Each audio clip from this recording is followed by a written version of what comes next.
All right. Thank you for tuning into the live show. You know what time it is. It is your boy Genesis. It is currently 10:02 p.m. And of course, today's date is the 7th of August, 2025. How are you doing this beautiful evening? It is Thursday. All right. For some reason, it is already getting a little chill here in Georgia. Okay. So I'm like, wait, don't tell me fall is here. But it is getting a little chilly outside, and I'm grateful to God, okay, because this summer was hot, so it's getting a little chilly. It's been raining like for the past 5 6 days now, so I guess it's about time for the fall time. So with that being said, thank you for tuning into the Genesis show. It is your boy Genesis one more time, and of course we're gonna check out what's been going on in the country, okay. Today, the title for our stream would be America Keeps on Winning. All right, that's how I feel. That's what I think. And I see that's what's been actually going on. A lot of people might say otherwise, but the fact is, that's the facts. That's what is going on right now. Okay, people are getting to understand that sometimes you got to you got to have a little faith in the leaders of the country, meaning Trump. So he's been doing a wonderful job for sure. And of course, you know that today tariffs has been uh, sanctioned. So a lot of countries are paying tariffs right now. So America's taking in a lot of money. And yes, the commander in chief, the 45th, now the 47th president of the United States, delivers a remark right here today, but this was a couple of hours ago at the White House. I got to give a shout out to the legendary moderators. C. Shelley, I see you. I haven't even opened the chat, but I know she's on the chat because she got great genes. I can tell you that much. she, she's on the chat. I know she's on the chat. I haven't opened it yet, but I'm thinking I know almost. I can almost for sure tell you she's on the chat. All right, here we go. Let me go open it. Let me go open the chat. All right. Also, don't forget, this is America. No matter how you feel, don't forget it is country first before parties. Okay, whether you are a Democrat or a Republican, it really doesn't matter. Okay, you are an American first. All right, you are an American first. So, country before party, America before your respective party, and God is the greatest. Sit back, relax, enjoy the show, and get ready for an awesome chat. Okay, be nice in the chat because you are actually chatting with your fellow American brothers or American sisters. So be nice. All right. With that being said, here we go. Thank you very much. Thank you. Please. Nice crowd. I even hear a young, beautiful voice in the background, and that's good. That makes us all feel young. I want to thank everybody for being here on the 200th day in office. This is 200 days already. Time flies. But we have a country that's the hottest country right now anywhere in the world. A year ago, it was in a lot of trouble. It's the hottest country. And a lot of the people in this room made it that way. Perhaps the most successful and consequential first 200 days, they say, of an administration in history. So let's hope they keep saying it. There they are right there. I hope they keep saying it. But even more importantly, this is also National Purple Heart Day, and we're here to honor and celebrate the unyielding patriotism and grit and devotion to America's Purple Heart veterans is great emotion and great love. The Purple Heart dates back to August 7th, 1782. That's a long time, when General George Washington awarded a heart-shaped purple cloth to 3 soldiers for outstanding gallantry and service in battle. This afternoon, we're joined by dozens of Purple Heart recipients and their families, and just as General Washington did 243 years ago, Today we give our everlasting thanks to you and your unbelievable families. We want to thank you very much for being here. It's my great honor.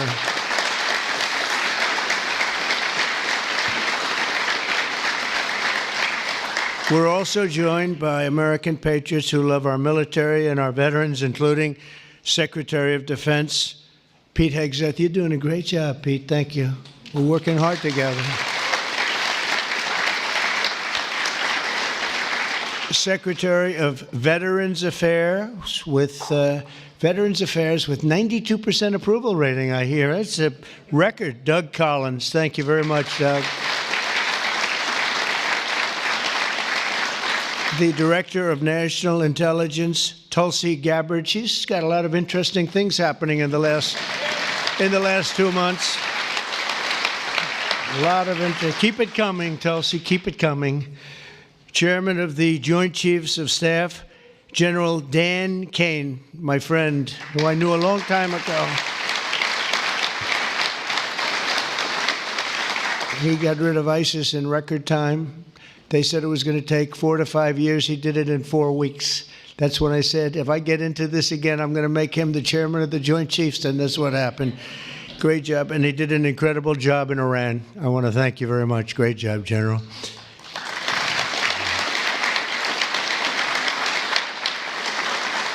Deputy Secretary of Energy and Purple Heart recipient, James Danley. James, thank you very much, James. Great job. And we have a Medal of Honor recipient, Captain Paris Davis. Thank you. Where are you? Where might he be? Oh, look at you.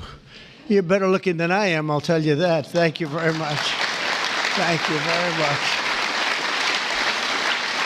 We're also joined by the Marine Corps veteran who co-managed my 2024 campaign, a fantastic talent in many ways after he was wounded in battle for our country in Operation Desert Storm, Chris LaCivetta. So where is Chris? Where is Chris? Chris, stand up, Chris. With your beautiful daughter, Victoria. Thank you very much for being with your father. It's very nice. Every Purple Heart tells a story of courage, sacrifice, and purpose. It speaks of a price paid for the soldier beside you, the country behind you, and the generations of Americans yet to come. And we have some great generations to follow. It's going to happen. Those who wear this medal ran into bullets, faced ferocious bombs, and shed their blood on the field of battle. We will never forget what they did. We will always use them as an example of bravery and courage and strength. And we will also always think, when we look at them, of our great American flag. We want our great American flag to be strong, and it's stronger than ever. Since day one, my administration has used every power we have to fight for those who have fought for America. In 6 months, we have reduced the backlog of veterans' waitings, and that waiting list was very long, Doug, wasn't it, for the benefits, and it's 37%. So it's just, is that all you did, Doug? 37? I don't know, huh? That's incredible, actually. You're getting tremendous marks, and we appreciate it very much. We've processed more than 2 million disability benefit claims this fiscal year, on track for the most ever. In fact, not even close. We're slashing wait times at the VA medical centers, and we're bringing back VA choice and VA accountability. As you know, we had it, and then the previous administration, let's go with the Biden administration, they decided to get rid of it. And you know, choice is where if you wait in line for an extended period or you're not going to see a doctor for a while, you have the right to go out and get a doctor, and we'll pay for it, and you get yourself all fixed up real fast. You don't have to wait 6 weeks, 8 weeks, months like they were doing. And VA accountability, I'm very proud of those. We got them passed. Actually, Doug, you were a member of Congress when we did. You helped us a lot. But we got them passed in the legislature, so they're with us forever. And yet Biden found a way to not use them. But VA accountability, that's when we have bad people in the Veterans Association that were taking advantage of people, hurting people, and they weren't in prime time. In prime time, they wouldn't have touched them. but they weren't quite in prime time, and they were doing bad things. They were sadists, they were thieves, and some bad people. We had 9,000 of them. We fired every one of them, and it was a great thing. And then he put some of those people back. I don't know why they did that, but they did it. But we got them out again, I think, Doug, right? So it's good. So we had VA Choice, VA Accountability, something we're very proud of. I'm also working to keep my promise to end veterans' homelessness in America. In May, I signed an executive order to open the National Center for Warrior Independence in Los Angeles, California, which will house up to 6,000 homeless vets. It's going to be beautiful.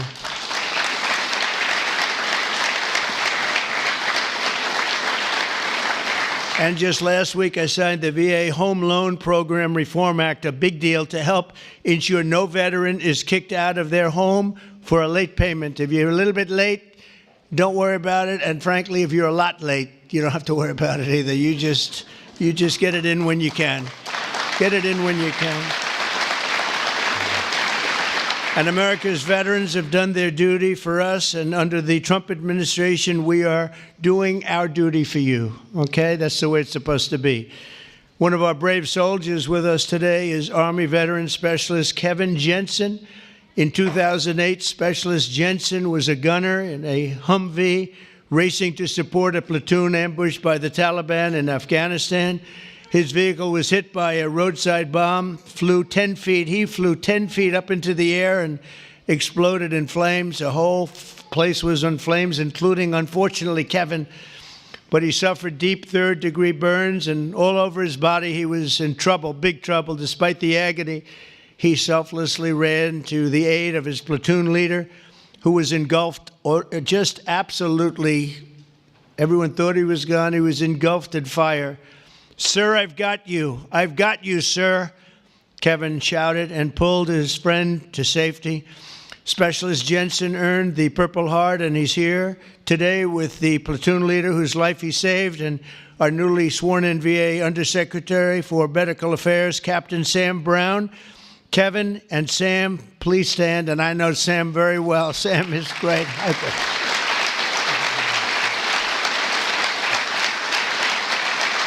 What a combination. He's okay, right?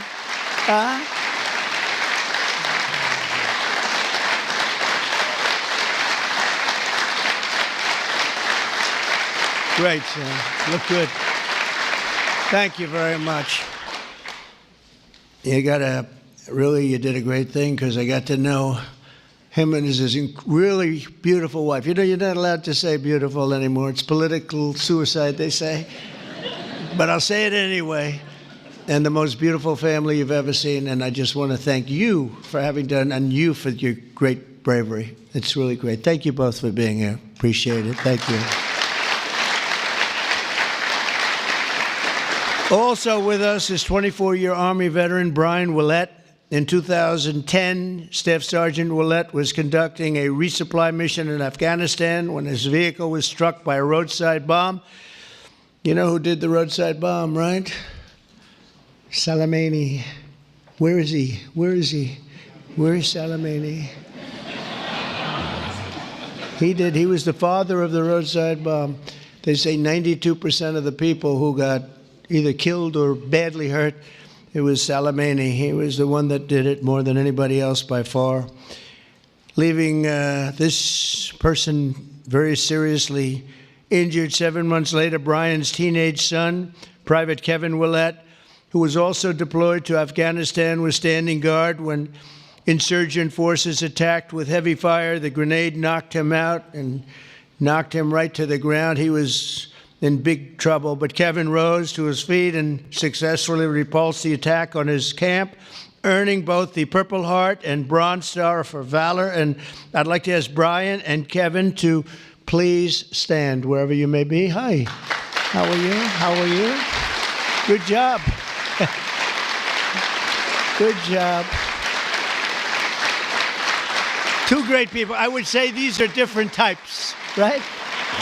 These are different types, right? But same blood. That's all we care. It's very good. You both look great. Thank you both very much. Appreciate it. We're also joined by Marine Corps veteran Staff Sergeant Thomas Mateo, wounded 6 times during 2 tours in Vietnam. At the end of his first tour, shrapnel sliced open his abdomen and he was left bleeding and they thought he was gone. He was on the jungle floor for a long period of time, but he recovered and chose to go back and fight. Thomas later continued to protect our citizens as police chief of Hialeah Gardens and Inverness. That's 2 good places. We love those places. We love Florida.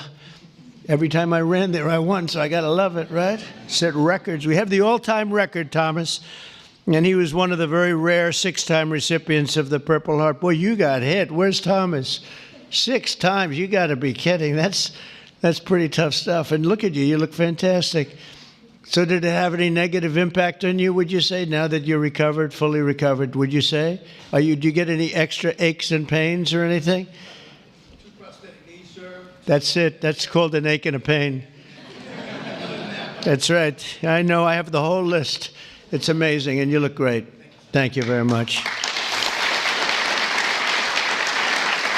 That's some list. Thank you. It's amazing. Amazing.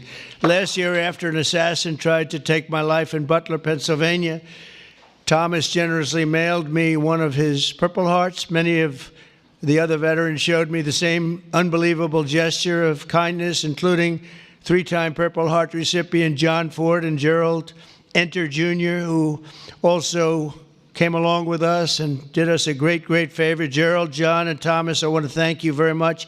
What a great honor to get those Purple Hearts. I guess in a certain way it wasn't that easy for me either when you think of it, but you went through a lot more than I did, and I appreciate it all very much. Thank you. Thank you. Where are you? Stand up, please. Please. Thank you very much. Thank you very much. Thank you. Thank you. Great. That was some day. That was some day we had together, though, huh? That was some day we had together. Thank you both very much. Thank you all. From the very beginning, our nation's fate has depended on heroes like those in the room who placed their bodies between the enemy fire and really that fire and the American freedom that we all love so much. Because of their sacrifice today, our flag is still waving proudly and our freedom is still safe and secure and our future is looking brighter and greater than ever. Our country is doing really well. We're very proud of our country. We had that mission. I watched those B-2 bombers with those pilots. We had them in the Oval Office celebrating their incredible bravery and talent, pure talent. Every single bomb hit its mark perfectly. And then we had Tomahawks coming in, 30 of them coming in from submarines that were 300 miles away. They all hit their mark too. Look at this smile on you. You think that's your boy. Hey, look at this smile. But it's pretty good, right? Pretty good. We had them and we celebrated all together. We actually had 52 tankers. Can you imagine? We had a lot of the people over to the White House, to the gardens, and it was an incredible day. It was a day of celebration.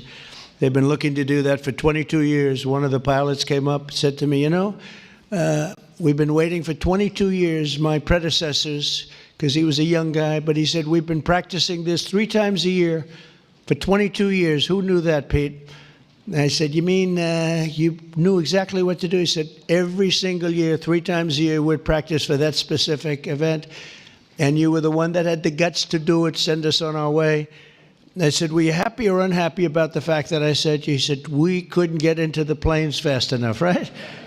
And he said, well, you guys are different, but they're really talented people and special. We've had some incredible success. But I want to give a very special thanks to all of the Purple Heart recipients that are with us today and all over the country and all over the world, frankly. And I'll now sign the proclamation officially declaring this as National Purple Heart Day. Very special day. Thank you very much, everybody. Thank you. Thank you.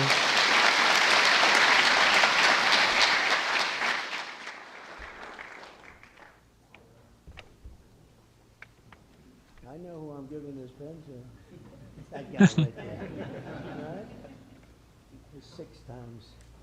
The 45th, now the 47th President of the United States of America, doing what he does best, working for the American people, giving credit to that is not done by an autopilot. the American people.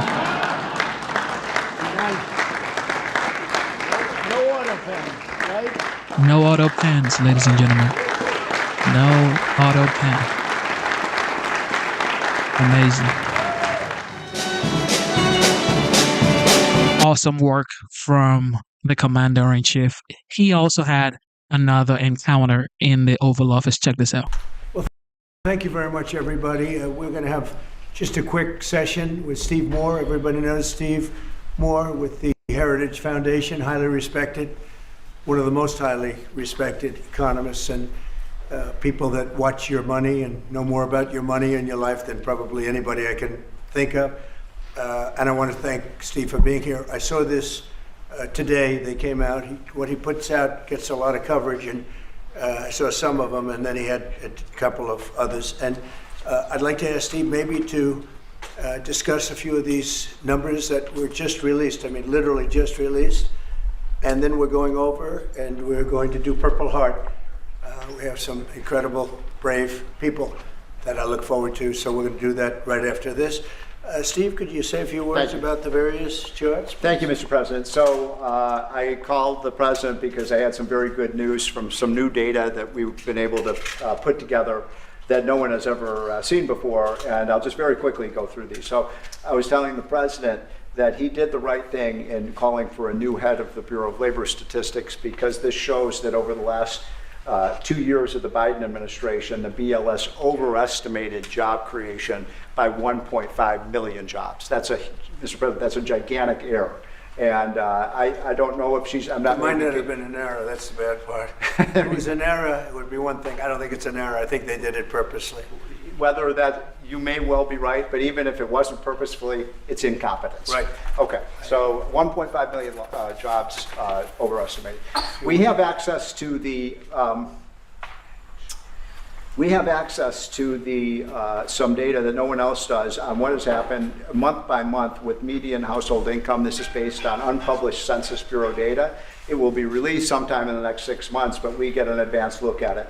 And so I was telling the President, in his first 5 months in office, starting in January through the end of June, the average median household income adjusted for inflation for the average family in America is already up $1,174. That's a huge, an incredible number. Yeah. Just came out.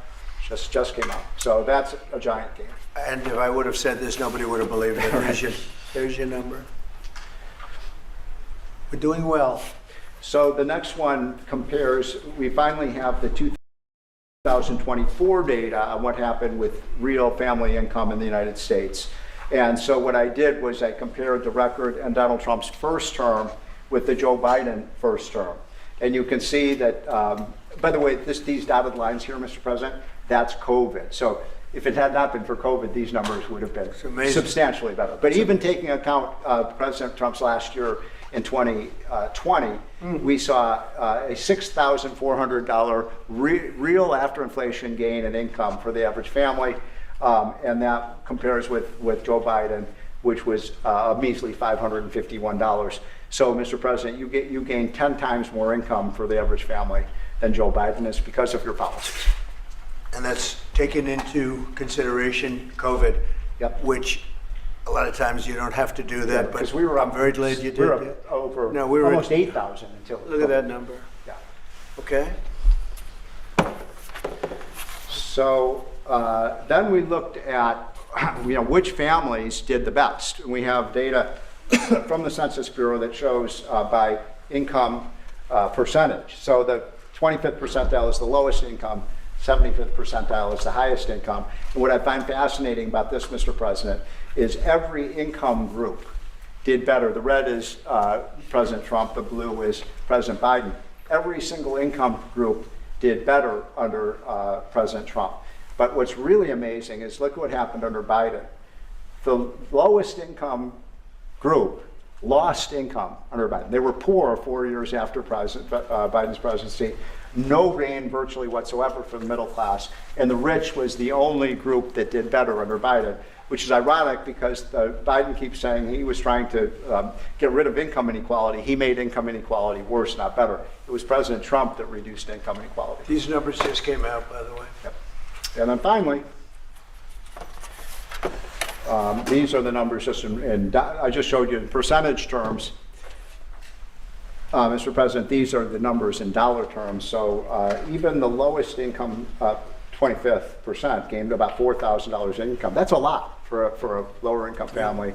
$6,400 for the middle class and almost $10,000 for the richest. So you can see every income group did better under Trump than Biden by a wide margin.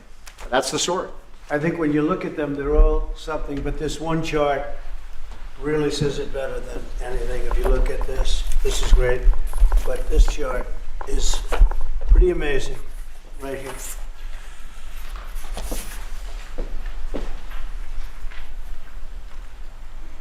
All new numbers. Okay, so we're going to go now over to East Room, and we're going to celebrate some very brave people with the Purple Hearts. Yeah, please. Mr. President, just to follow up on the India tariffs, do you expect increased trade negotiations, since you've announced the 50% tariff? No, not until we get it resolved. Mr. President, is your deadline for Vladimir Putin agreeing to a ceasefire still stand tomorrow, or is that fluid now that the talks Say it, what? Is your deadline still standing for Vladimir Putin to agree to a ceasefire tomorrow, or is that fluid now? It's going to be up to him. And We're going to see what he has to say. It's going to be up to him. Very disappointed, yeah. do you have to meet with, does Putin have to meet with Zelensky in order and before you and Putin have to meet? Or No. Are you So hoping you're for willing to, that's actually important because President Putin said this morning he was pretty dismissive of this idea of meeting with President Who was? Zelensky. President Putin was. I don't know. I didn't hear For you him. to meet with him, he doesn't have to agree to meet with Zelensky. Is that what you're saying? No, he doesn't. No. So when do you think that meeting? They would like to meet with me, and I'll do whatever I can to stop the killing. So last month, they lost 14,000 people killed last month. Every week is 4,000 or 5,000 people. So I don't like long waits. I think it's a shame. And they're mostly soldiers. They're Ukrainian and Russian soldiers, and some people from the cities where, missiles are lobbed in and you'll lose 35, 40 people a night, which is terrible. But no, mostly it's soldiers, and you're talking about, on average, 20,000 a month. 20,000 people are dying a month. Generally young people, soldiers. We're going to, speaking about soldiers, we'll see you over for Purple Hearts. Thank you. Thank you. All right. Hope you enjoyed that. Here we go. Stephen Miller. Anyway, joining us, Deputy Chief for Policy and Homeland Security Advisor Stephen Miller. All right, let's get your thoughts on all of it. Gerrymandering first. It's a joke because the gerrymandering art has been mastered by Democrats in deep blue states, and they've done it forever. So it's kind of laughable that they're upset that Texas is following their model. The Democrats have gerrymandered this country beyond recognition. Republicans won in the biggest blue states about 40% of the vote in the last election. States like California and New York, according to the official tally, but only got 20% of the votes. I'm talking about the House Republicans here. In 2024, House Republicans won a 3-time larger popular vote margin than in 2010. In 2010, they picked up 63 seats. In 2024, 4 seats, even though they won, again, a 3-time larger victory in the popular vote margin, House Republicans. At every level of this country, Illinois, Chicago, New York, Massachusetts, Democrats have gerrymandered the vote beyond recognition to try to maintain their advantage in the House elections. On top of that, let's not forget, Democrats rigged the 2020 census by including illegal aliens. Remember, they sued Donald Trump. They sued the administration. They fought tooth and nail to include illegal aliens in the census. 20 to 30 of House Democrat seats wouldn't exist but for illegal aliens. Texas is taking just a small corrective step against this ocean of fraud, this ocean of abuse by the corrupt Democrat Party, Sean. All right, let's look at the economy. The president now, one big, beautiful bill, largest tax cut in American history, but it also had a provision, 100% bonus depreciation if you build and manufacture in year one. That'll incentivize people. If we have $17 trillion, as the president believes we have, committed to the country in manufacturing, that's semiconductors, that's pharmaceuticals, that's automobiles, that's rare earth, et cetera, all the way across the board. Then you put in the energy dominance commitment and actions the president has taken. Couple that with the European Union committing to spending $750 billion buying energy from us, not funding Putin's war machine. What does that mean for the economy? Because I would imagine that the bonus depreciation for manufacturing is going to accelerate all this building and all this job creation. The economy was on its deathbed when President Trump came into the Oval Office. Joe Biden and the Democrats and whoever was running the White House, be it the Autobahn or anyone else, had suffocated the life out of the American economy. The worst inflation we've ever seen, soaring energy prices, no investment, no innovation, losing out to the world, and the drastic overregulation of every segment and facet of the American economy. President Trump came in. Now we have the largest tax cut and reform in American history. We have the most pro-energy agenda in American history. Lee Zeldin, the head of the EPA, just did the largest energy deregulation action in American history. You mentioned the investments. I had the honor and privilege of watching the president negotiate with the EU and Korea and Japan the largest investments in American history we've ever seen. This is the golden age of the American economy, Sean. And I'll tell you that bonus depreciation will incentivize businesses to go forward fast. One thing is for sure, Stephen Miller, definitely a great spokesman for the President of the United States. He's also very articulate for sure. All right, here we go.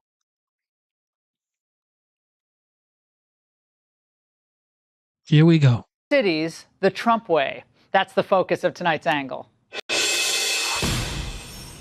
Now, the night before the election, the Trump motto, no American city left behind. We will rebuild our cities, including our capital in Washington, D.C. We'll get rid of all the graffiti on those beautiful marble columns, and we'll clean it. And it'll be properly run, and we'll stop the death and shootings and muggings and everything. We'll make it a great capital, beautiful capital again. Yeah, homeless encampments, teen mobs, wilding across the city, drug use in public. And now another brutal attack, this time on someone who worked in the Trump administration. A former DOJ staffer named Edward Korestein, a.k.a. Big Balls, was savagely beaten by a pack of thugs just blocks from the Capitol. Now, this is not some bar fight. He and his significant other were being carjacked. It's a reminder that things are still very wrong in this city. And Trump, he's had enough. Are you considering taking over the D.C. police? Is that an option on the table? We're considering it, yeah, because the crime is ridiculous. We're going to do something about it. So whether you call it federalized or what, and that also includes the graffiti that you see, the papers all over the place, the roads that are in bad shape, the medians that are falling down, the median in between roads that's falling down. We're going to beautify the city. We're going to make it beautiful. And what a shame. The rate of crime, the rate of muggings, killings, and everything else, we're not going to let it. And that includes bringing in the National Guard. Well, does he sound like he's bluffing? Back in March, Trump signed his Make D.C. Safe and Beautiful Again executive order, laying the groundwork for what is now a national model for reclaiming our cities. Because let's be honest here, D.C. in many ways has become a disgrace. In 2023, D.C. had a homicide rate of 40 per 100,000 residents. It was the fifth worst of the 60 largest U.S. cities. And although in 2024 the murder rate dropped to 27.3 per 100,000, D.C. is still number 4 on the national homicide rankings list. And look, if the left got its way and D.C. became a state, it would have the highest homicide rate of any state in America, according to the CDC. So how did this get this bad? Well, here's how. Weak enforcement, radical prosecutors, and a city government that cared more about woke virtue signaling than actually enforcing the rule of law. Now, of course, the D.C. Attorney General, Brian Schwab, insists punishment isn't really the answer. We as a city and a community need to be much more focused on prevention and surrounding young people and their families with resources if we want to be safer in the long run. We cannot prosecute and arrest our way out of it. Yeah, well, it sounds like midnight basketball. Tell it to the city residents who are the victims of these crimes. And yes, property crimes are still crimes. Like the 12-year-old car thief, remember him, linked to 10 different car thefts, who kept getting arrested and released because, well, he's a minor. I'm as liberal as they come, but they need to lock him up at this point because they need to make an example out of him that he keeps thinking he can get away with this because there's no consequences. Yeah, well, the sick phenomenon is the result of horrible parenting, absentee fathers, but we can also blame ideological prosecutors and cowardly city councils.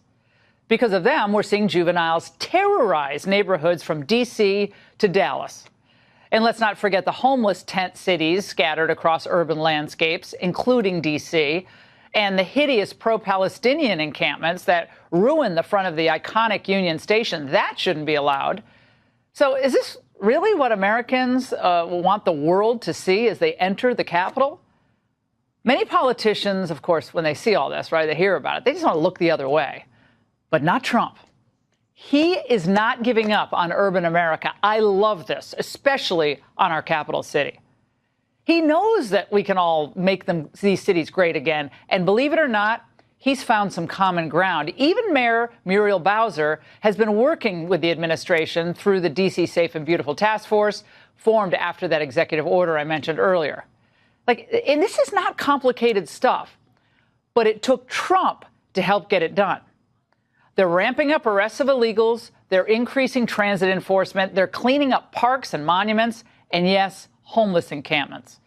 And the results? They're generally positive. Assaults with dangerous weapon are down 19% this year. Robberies down 39%. Homicides down, but still 98 dead so far. Now, that includes, by the way, a congressional intern killed by a stray bullet and a 1-year-old girl hit by 2 bullets meant for someone else. Lovely. But here's the point.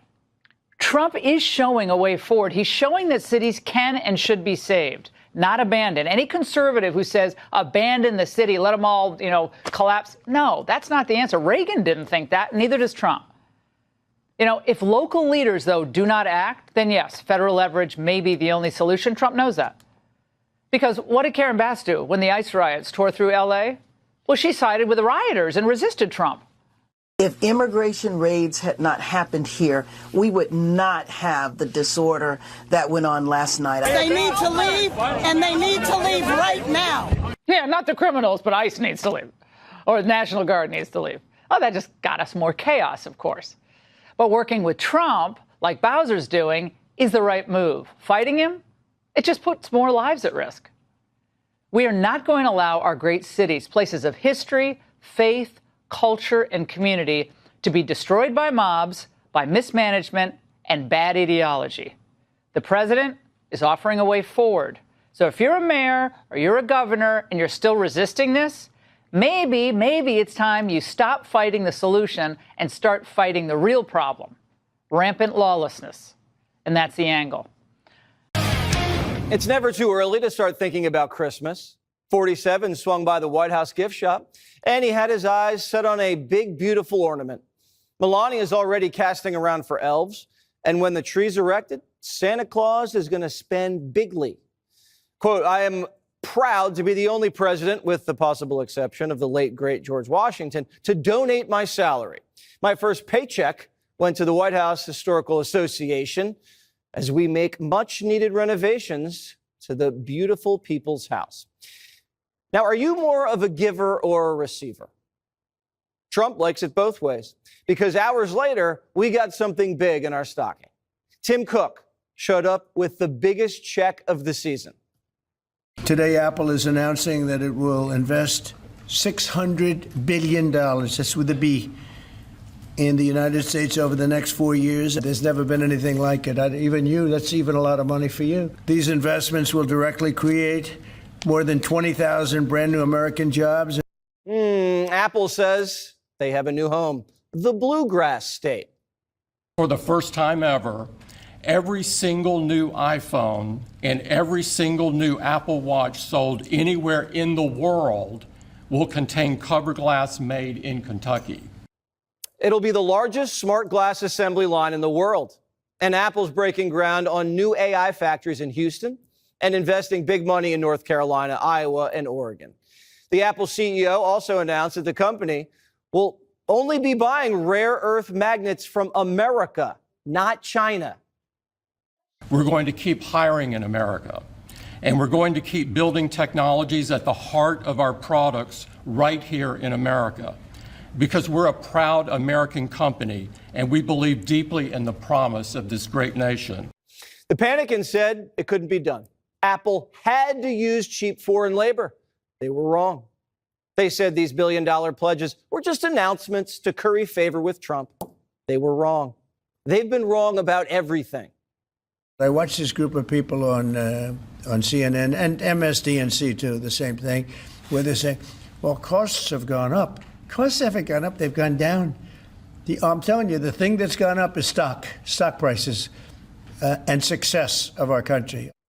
Now for a much harder deal, Russia. We had some very good talks with President Putin today. There's a good chance that there will be a meeting very soon.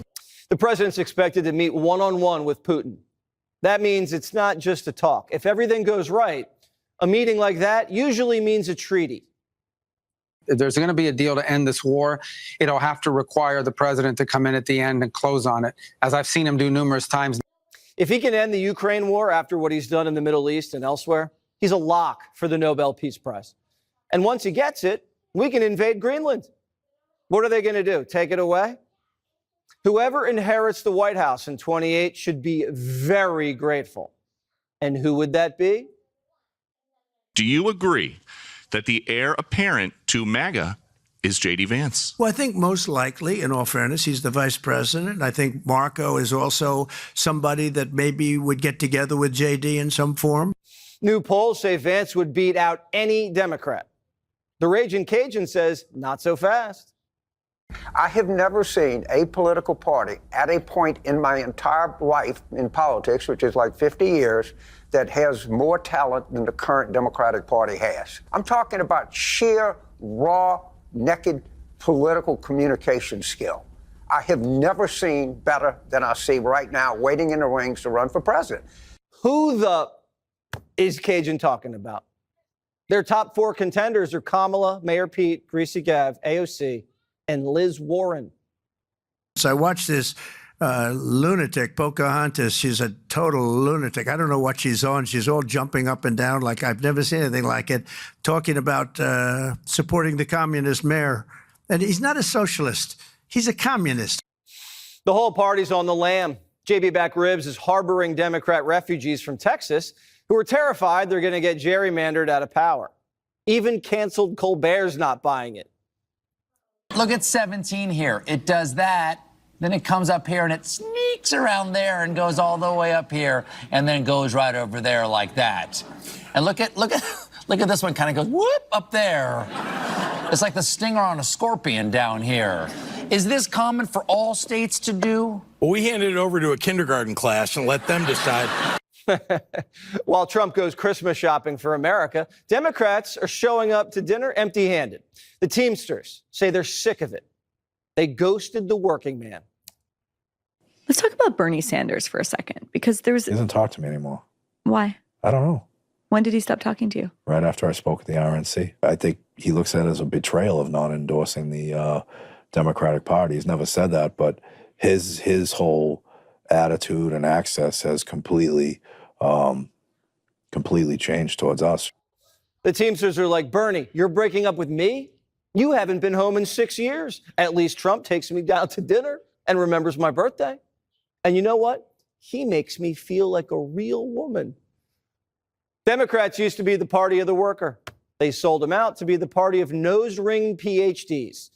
Can you believe there wasn't a single Democrat who wanted to stand next to Trump and Tim Cook and clap their hands that Apple was bringing manufacturing jobs back? The Teamsters say they've been taken for granted. There was an event that one of our vice presidents, Joan Corey, she's out of my local, she went to, I don't know if it was an Emily's List event the day before our general executive board, and Vice President Harris was there. And so they do a photo op line. So Joan goes in the line, and Joan says, "I'm Joan Corey. I'm a vice president with the Teamsters Union." And she pointed her finger at Joan and said, "Teamsters better get on board." And so Joan says, "Excuse me? Yeah, Teamsters better get on board. I don't know why you haven't endorsed me yet." So she comes back and she tells me this, and I'm like, the nerve. The nerve. Democrats are the party that expect something for nothing. With an attitude like that, they're not getting invited to Christmas dinner anymore. We like guests that bring something to the table, like investments, peace deals, a great quote for renovations. That makes someone a good partner. Also, it helps if they can putt.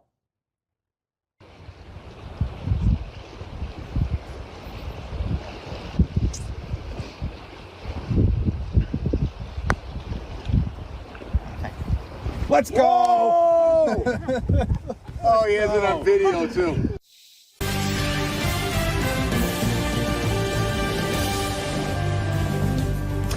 And welcome to Hannity. And tonight, it is the one-year anniversary of what is probably the single worst running mate selection in American history. Just to remind you. Look, I will be the first to tell you, I have poured my heart into my community. I've tried to do the best I can, but I've not been perfect. And I'm a knucklehead at times, but it's always been about that. Many times I will talk a lot. I will get caught up in the rhetoric. But being there, the impact it made, the difference it made in my life, I learned a lot about China. I'm running for vice president. I'm a knucklehead. Well, he isn't just a knucklehead. He's extreme, he's radical, he's erratic, and he might be one of the worst governors in the country. Coming up, Tomi Lahren will help us mark this pathetic anniversary, plus major concerns surrounding a deadly new virus out of China. Here's the big question, though. Are we being lied to yet again by the communist Chinese? Can you trust what they are telling the world? Also, President Trump is now threatening to federalize Washington, D.C. after a former DOJ employee was beaten on the streets by a violent mob of criminals. But we begin with a very serious warning. The Democratic Party is going from bad to worse. A transformation is now underway. And extremism is taking root right before your very eyes. And understand this, while most of you will likely dismiss this, in the era of Trump, this is something that can never, ever happen in America. I'm telling you, you could not be any more wrong. History has proven again and again, radicalism, socialism, statism, whatever ism we want to put on it, it can rise to power in ways you don't even imagine just a few years before. Yes, they can be voted into power. You know, Reagan was not wrong in his understanding that freedom is but one generation away from extinction. Now, it may seem far-fetched today, again, in the era of Trump, but pay close attention. Now, tonight, instead of just hearing from me, we're going to let you hear from Democrats in their own words. And we begin with someone who is billed as a moderate from Michigan. That's Senator Elise Slotkin, who is now heaping praise on Zoran Marxist Mamdani. Wow, some moderate. Take a look. The economy and a new generation of leadership, to me, are keys to bringing that next generation into politics. Is that why you think Mamdani in New York had so much success? It wasn't necessarily his progressiveness, it was his age? Yeah, I've said very openly that I never would be called an expert on New York City politics, but the two messages were like a blinking red light. How can you miss them? People are still extremely focused on the cost of living and how they can't get ahead. Still the motivating issue. And then number two, they want that new generation of leadership.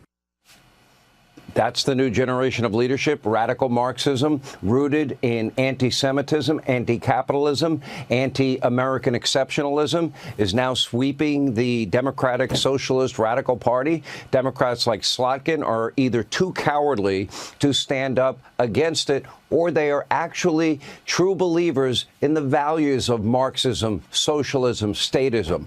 Now, New York City mayoral candidate Zoran Marxist Mamdani would have been laughed out of the Democratic Party just a few short years ago. Now, here he is in every way a true believer of full-blown Karl Marx socialism, to each according to their need, from each according to their ability. And by the way, if you're white, you pay more taxes, but don't take my word for it. Again, we report, you decide. Socialism. Terrifying word. A lot of people are afraid of the word socialism, and a lot of people have misconceptions about what it means. I'm a democratic socialist, and what socialism means to me is a commitment to dignity, a state that provides whatever is necessary for its people to live a dignified life. But I sincerely believe in this political project. I sincerely believe in socialism.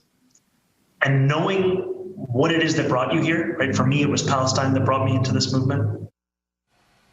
So-called mainstream Democrats now endorsing, now supporting, now praising Mamdani. And his ultimate goal is for the government to seize the means of production. In other words, he wants the government takeover of every business by force. Government-run grocery stores. I'm sure that'll be just as good as government-run schools. He also wants the government to seize private property. He doesn't believe in billionaires.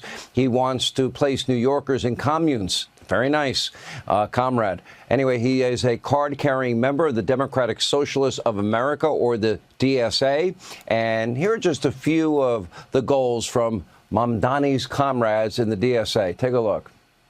You also talk about, in addition to abolition of family policing, you argue for abolition of the family in general. And say that the institution of the family acts as part of the carceral system in the way that it reinforces children as property. I'm also a Baptist minister, whole other story. And on that revolutionary horizon, want to perform abortions in a church, but before it's all said and done. My feelings on marriage is echoed in the quote by Thomas Sankara, who, was sort of the leader of Burkina Faso's revolution against the French, that the only real difference between marriage and prostitution is the price and the duration of the contract. Why are they all afraid to show their faces? Abortion in churches, abolishing families, and let's not forget free gender reassignment surgeries for everyone in America, and they'll give you free transportation and a hotel generously paid for by the taxpayers of New York City under Mamdani. Of course, take a look. Most importantly is we collaborated with the Zoran Mamdani campaign on his trans rights platform. And what we explicitly wanted to do was use the power of New York City to provide free gender-affirming care, and I say free in case insurance companies decide to boot us off, free gender-affirming care, not just to people in New York City, but across the country. And it's funny because I'm like, Zoran is literally attempting to do what conservatives say, we want to do, which is provide gender-affirming care to anyone who wants it for free, and we're going to ship people, we're going to fly people in and pay for their hotel rooms, and we're going to do all of the Fox News stuff. All right, a bit crazy, but not according to Slotkin, who's supposed to be a, quote, moderate Democrat, or any other major elected Democrat. Now, you would, kind of be hard-pressed to find anyone on the left openly criticizing their radical socialist base. They know this is now the majority view of their base, of their party, of the most outspoken voices. That's why Schumer and Hakeem Jeffries, they are leaders in name only. They're not real leaders. They won't take on their base. And let's be very clear, Marxist Mamdani is not an anomaly. Understand this. He's the heart and soul of the party, along with Jasmine Crockett, AOC, the Squad, Grandpa Bernie, Pocahontas. In Minneapolis, there's a fellow socialist named Omar Fatah, and he's now backed by the Democratic Party in his run for mayor against an incumbent Democrat. In addition to backing the key tenets of Marxism, Omar Fatah has also vowed to block ICE from deporting illegal immigrants, and like Mamdani, Fatah plans to stop sending a police response to a variety of 911 calls. This is genius. Take a look.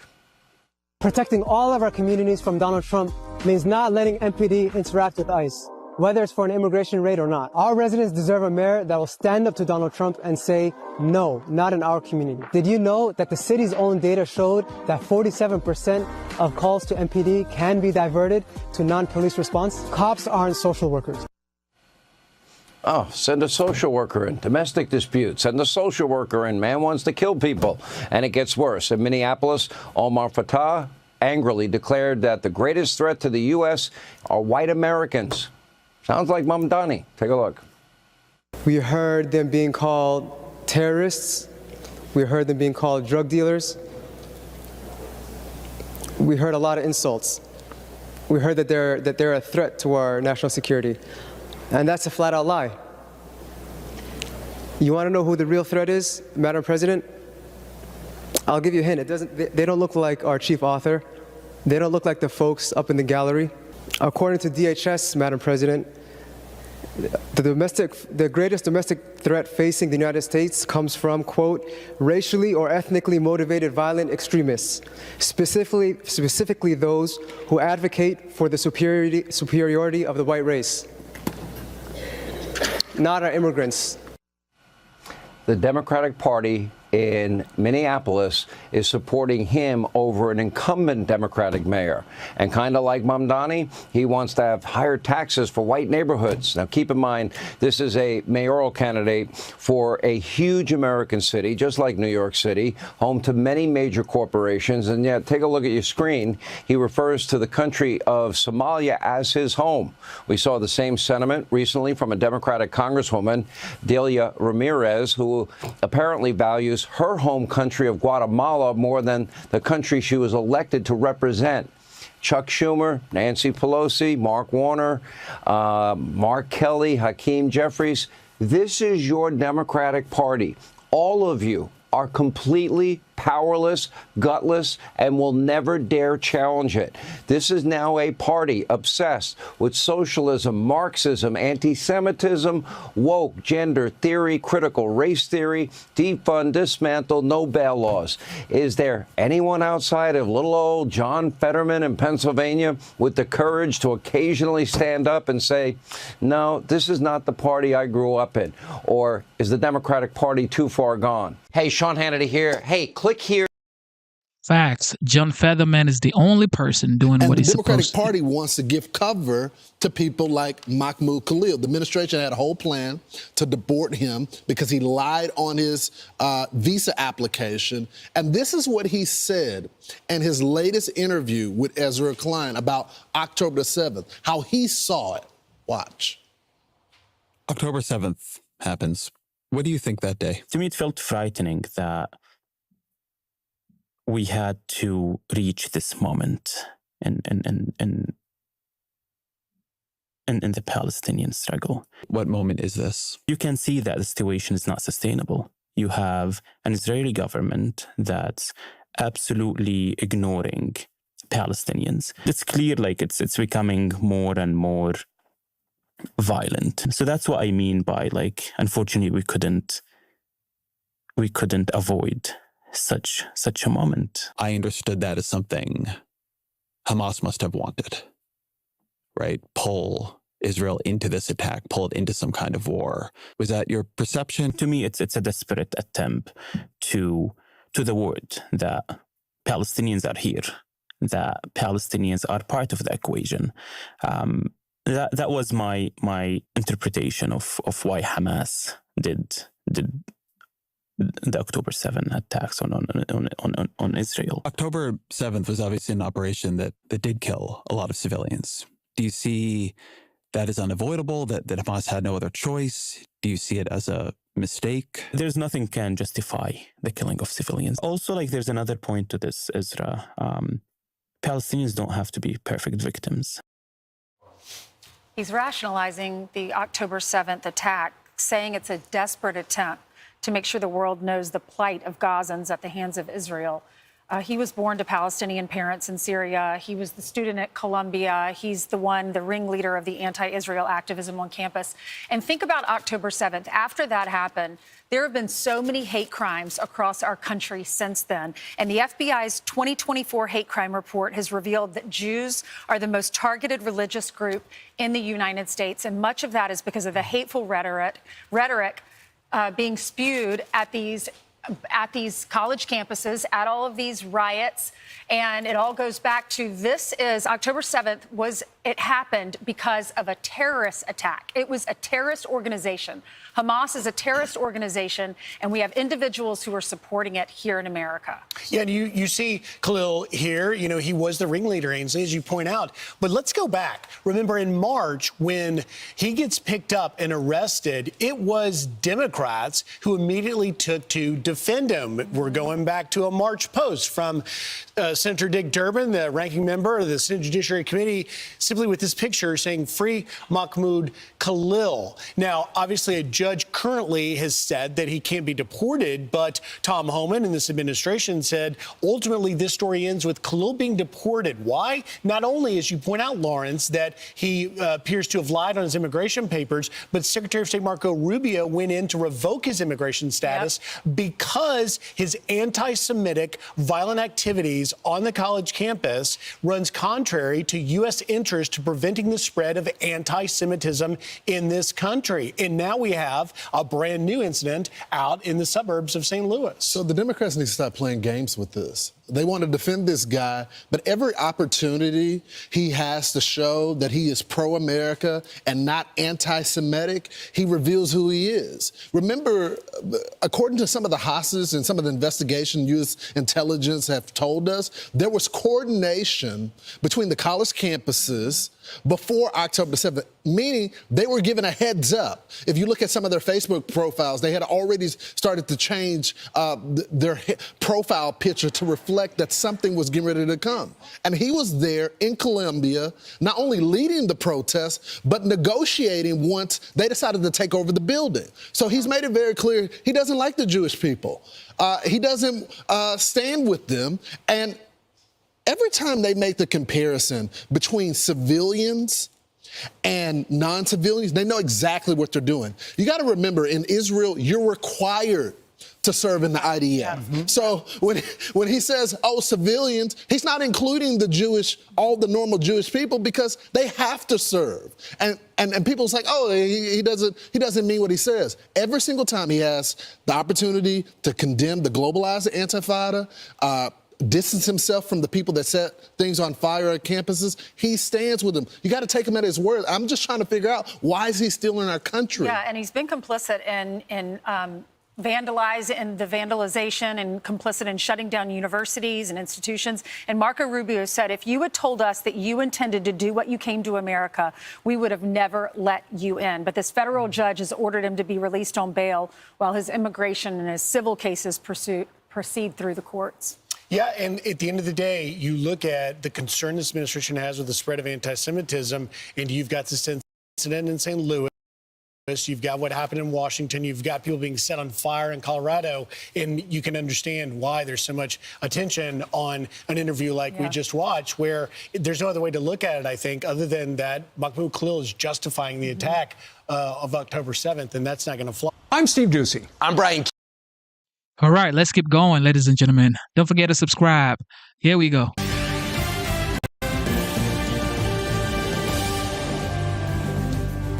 Welcome to Hannity Tonight. The Biden cover-up continues straight ahead. We will bring you all the truly unbelievable details from today's testimony on Capitol Hill, featuring top Biden White House advisor Anita Dunn. Also tonight, my take on the downfall, it's tragic, of Howard Stern. If woke means I can't get behind Trump, which is what I think it means, or that I support people who want to be transgender, or I'm for the vaccine, dude, call me woke as you want. The once legendary radio host suffering from stage 5 Trump COVID woke derangement syndrome. As a result, he might soon be out of a job. But we begin with another chapter from the Democratic Party's radical transformation. Now, last night on the show, we were literally giving you example after example how woke Marxists like Zoran Marxist Mamdani have become the heart and soul of the party. Now, the long-serving Democratic Party establishment, barely clinging on by their dentures, are now echoing Mamdani's insane beliefs, things they would not have said 10, 12, 15 years ago. For example, Nancy Pelosi calling on the federal government to provide sex change operations for children. Take a look.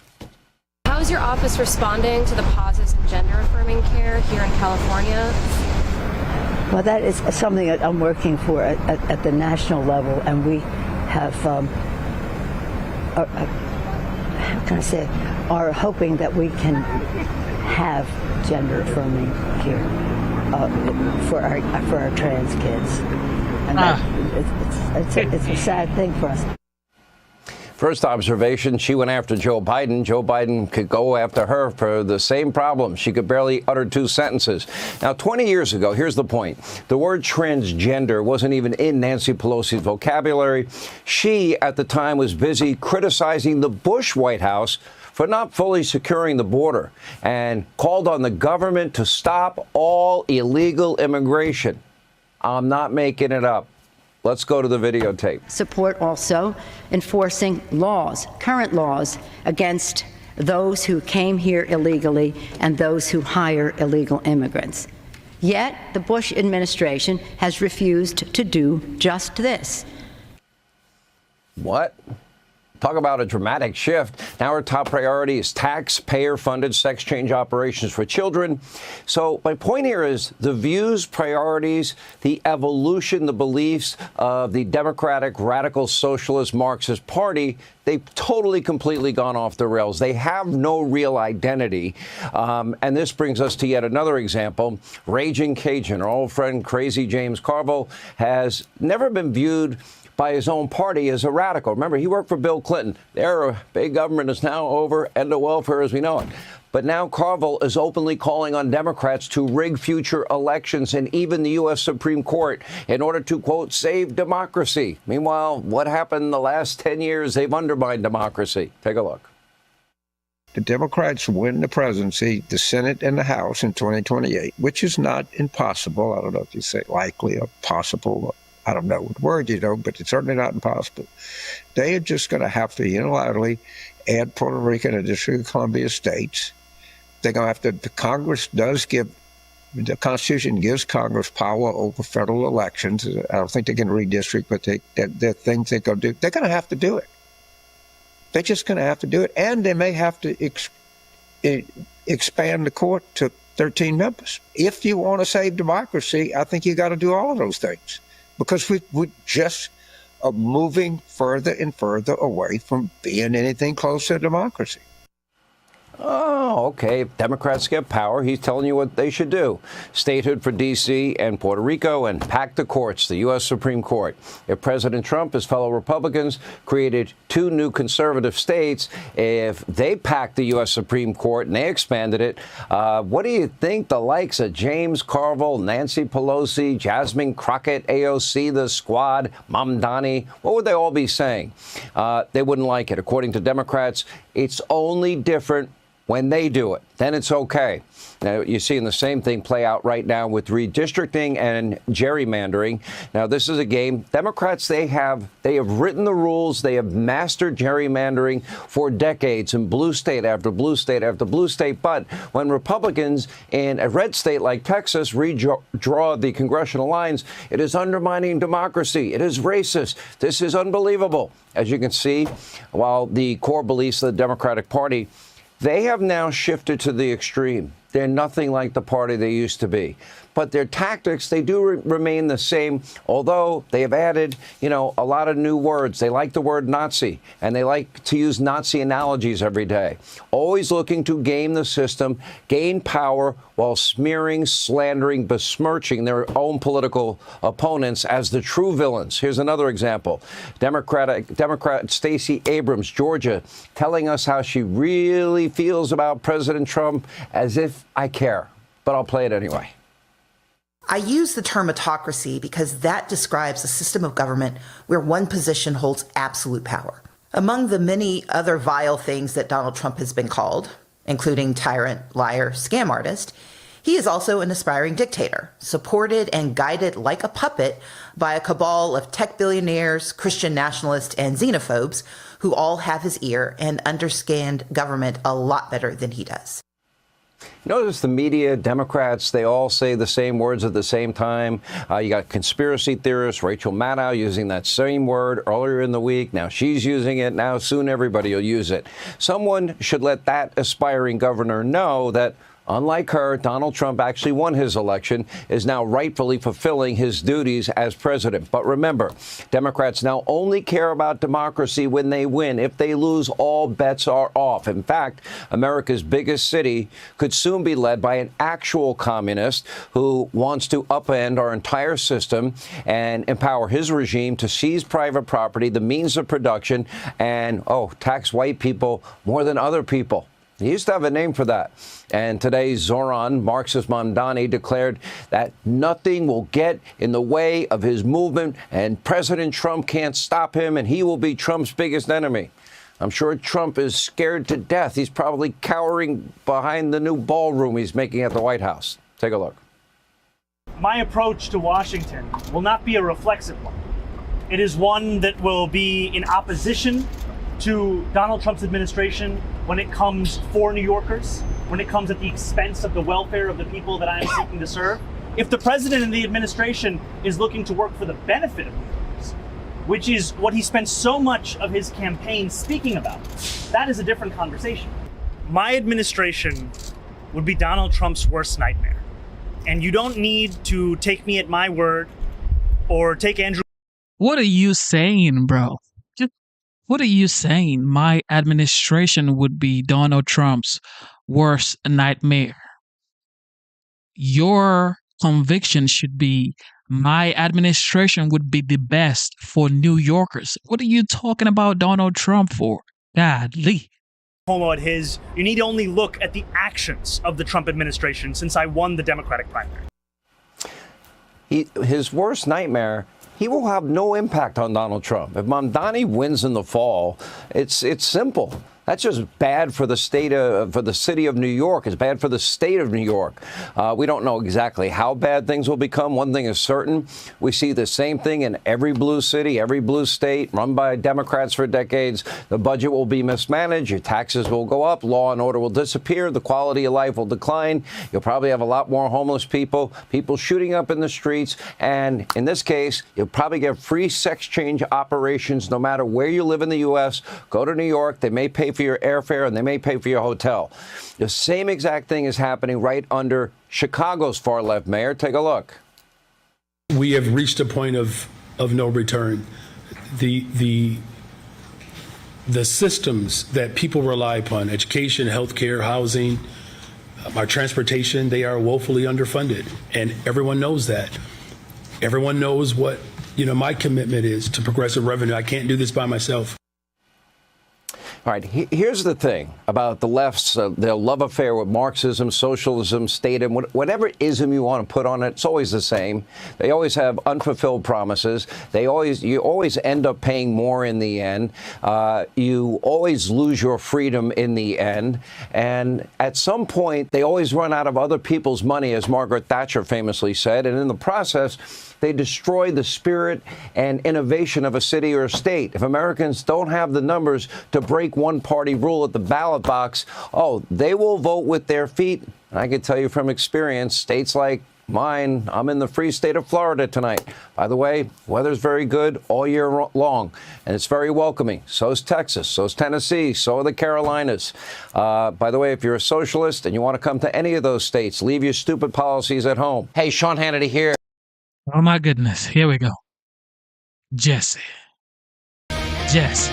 Okay, here we Stop go. what you're doing and duck under your desk. Democrats are saying the N-word. This is very dangerous. That everything we're doing right now smacks of the Cold War. And what we're talking about is launching nukes at each other. If you launch missiles at us, we have to launch missiles at you, and it will never end. Countries only threaten to use nukes when their very survival's at stake. The fact that Democrats are threatening to go nuclear is a tell. I want the country to have a completely nonpartisan drawing of the lines based on the census. But if they're going to do that and go nuclear, so am I. Have you noticed what Democrats have been willing to die for? Trump basically banned windmills. No reaction. Remember global warming was going to end the world? Guess not. They firebombed Teslas. Why? They did that because Doge discovered USAID.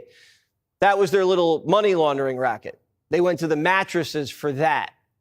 When else did Democrats get violent? ICE raids. They rioted to keep illegals. Now, why do they want to keep illegals here so badly? Political power. Illegals' kids will vote Democrat.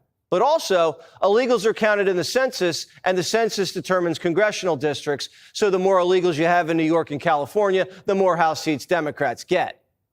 These are the three legs to the Democrat bar stool: USAID, illegals, and gerrymandering.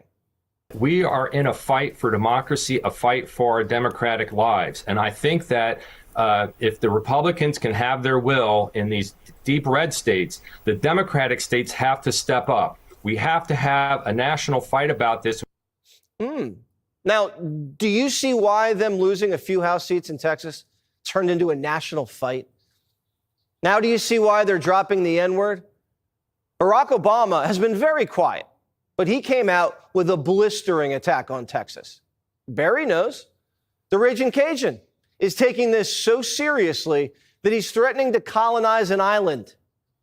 If the Democrats win the presidency, the Senate, and the House in 2028, which is not impossible, they are just going to have to unilaterally add Puerto Rico and the District of Columbia states, and they may have to expand the court to 13 members. If you want to save democracy, I think you got to do all of those things. Pack the court, add 2 Democrat states, 52 stars on the flag. Why? Just because Texas is redrawing some lines? This type of battle cry to save democracy is reaching the same fever pitch that we heard right before Butler. Now, some people say, let's only kick out the criminal illegals. Let's wait till 2030 to redistrict. Let's just chill on DOJ. You're playing into their hands. The Democrat Party has waged unrelenting political warfare for 3 decades. The president's been shot, spied on, arrested, impeached twice. We've been debanked, censured. Republicans' homes have been raided. Republicans have been shackled, investigated, abused. The country was invaded. Our tax dollars are being stolen by their nonprofits. Their schools are indoctrinating our children. They're conducting sick operations on them. They've athletics, staged coups, been caught ballot harvesting. Hi, Wanda. It's been a bloodthirsty battle for power, and we haven't even been fighting until now. Finally, Trump's fighting back. And this time, he's not fighting for his own political survival. The Democrat Party is. They just lost 7 swing states. Donors lost over $1 billion. They're struggling to defend the biggest cover-up in U.S. history, and the party's broke and the least popular it's ever been. Kind of makes you realize they've only been competitive because of shenanigans. 20 census by including illegal aliens. Remember, they sued Donald Trump. They sued the administration. They fought tooth and nail to include illegal aliens in the census. 20 to 30 of House Democrat seats wouldn't exist but for illegal aliens. We're not going to take it anymore. Trump's drawing a line in the sand.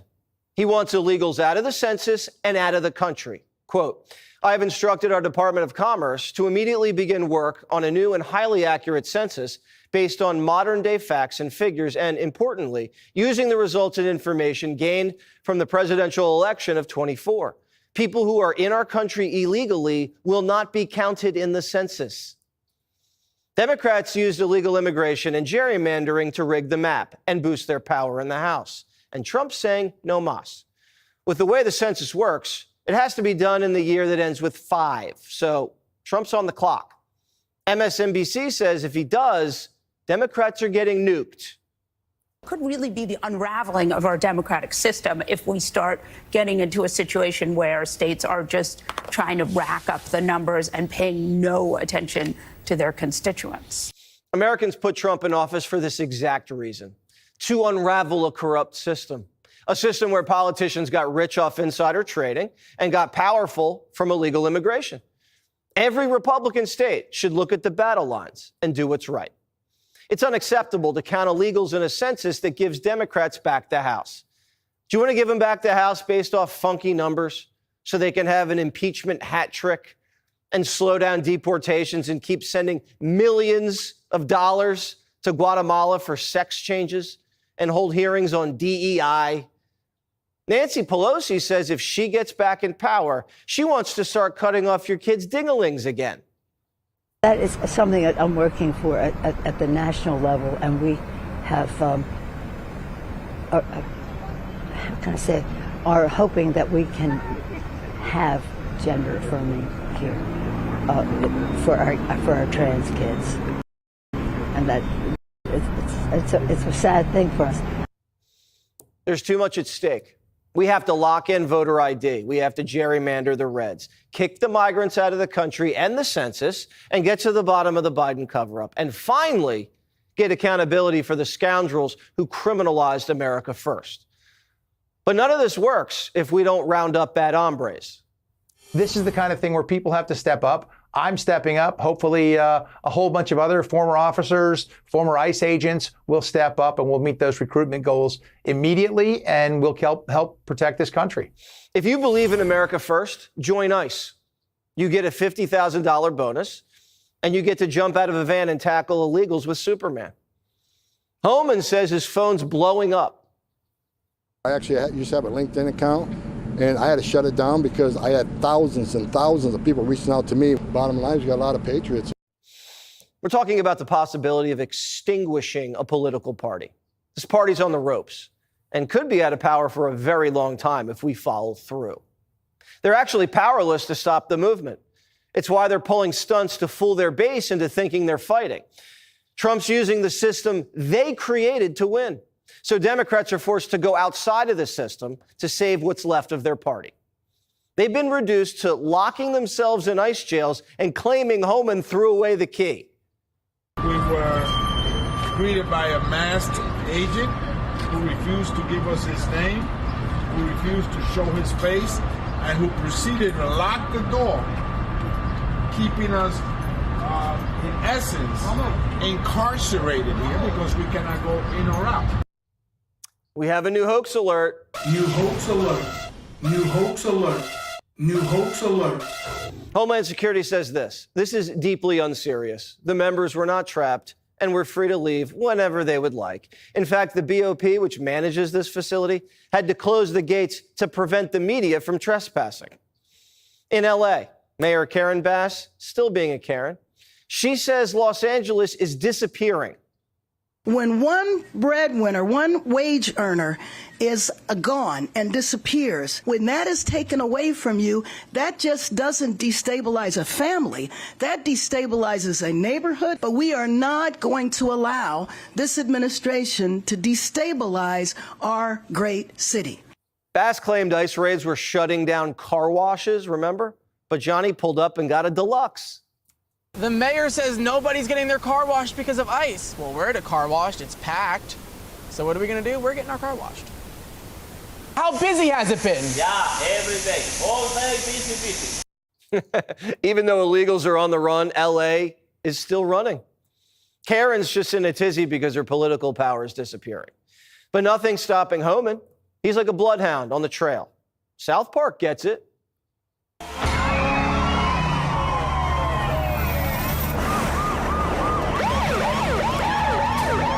Well, this is bad, okay?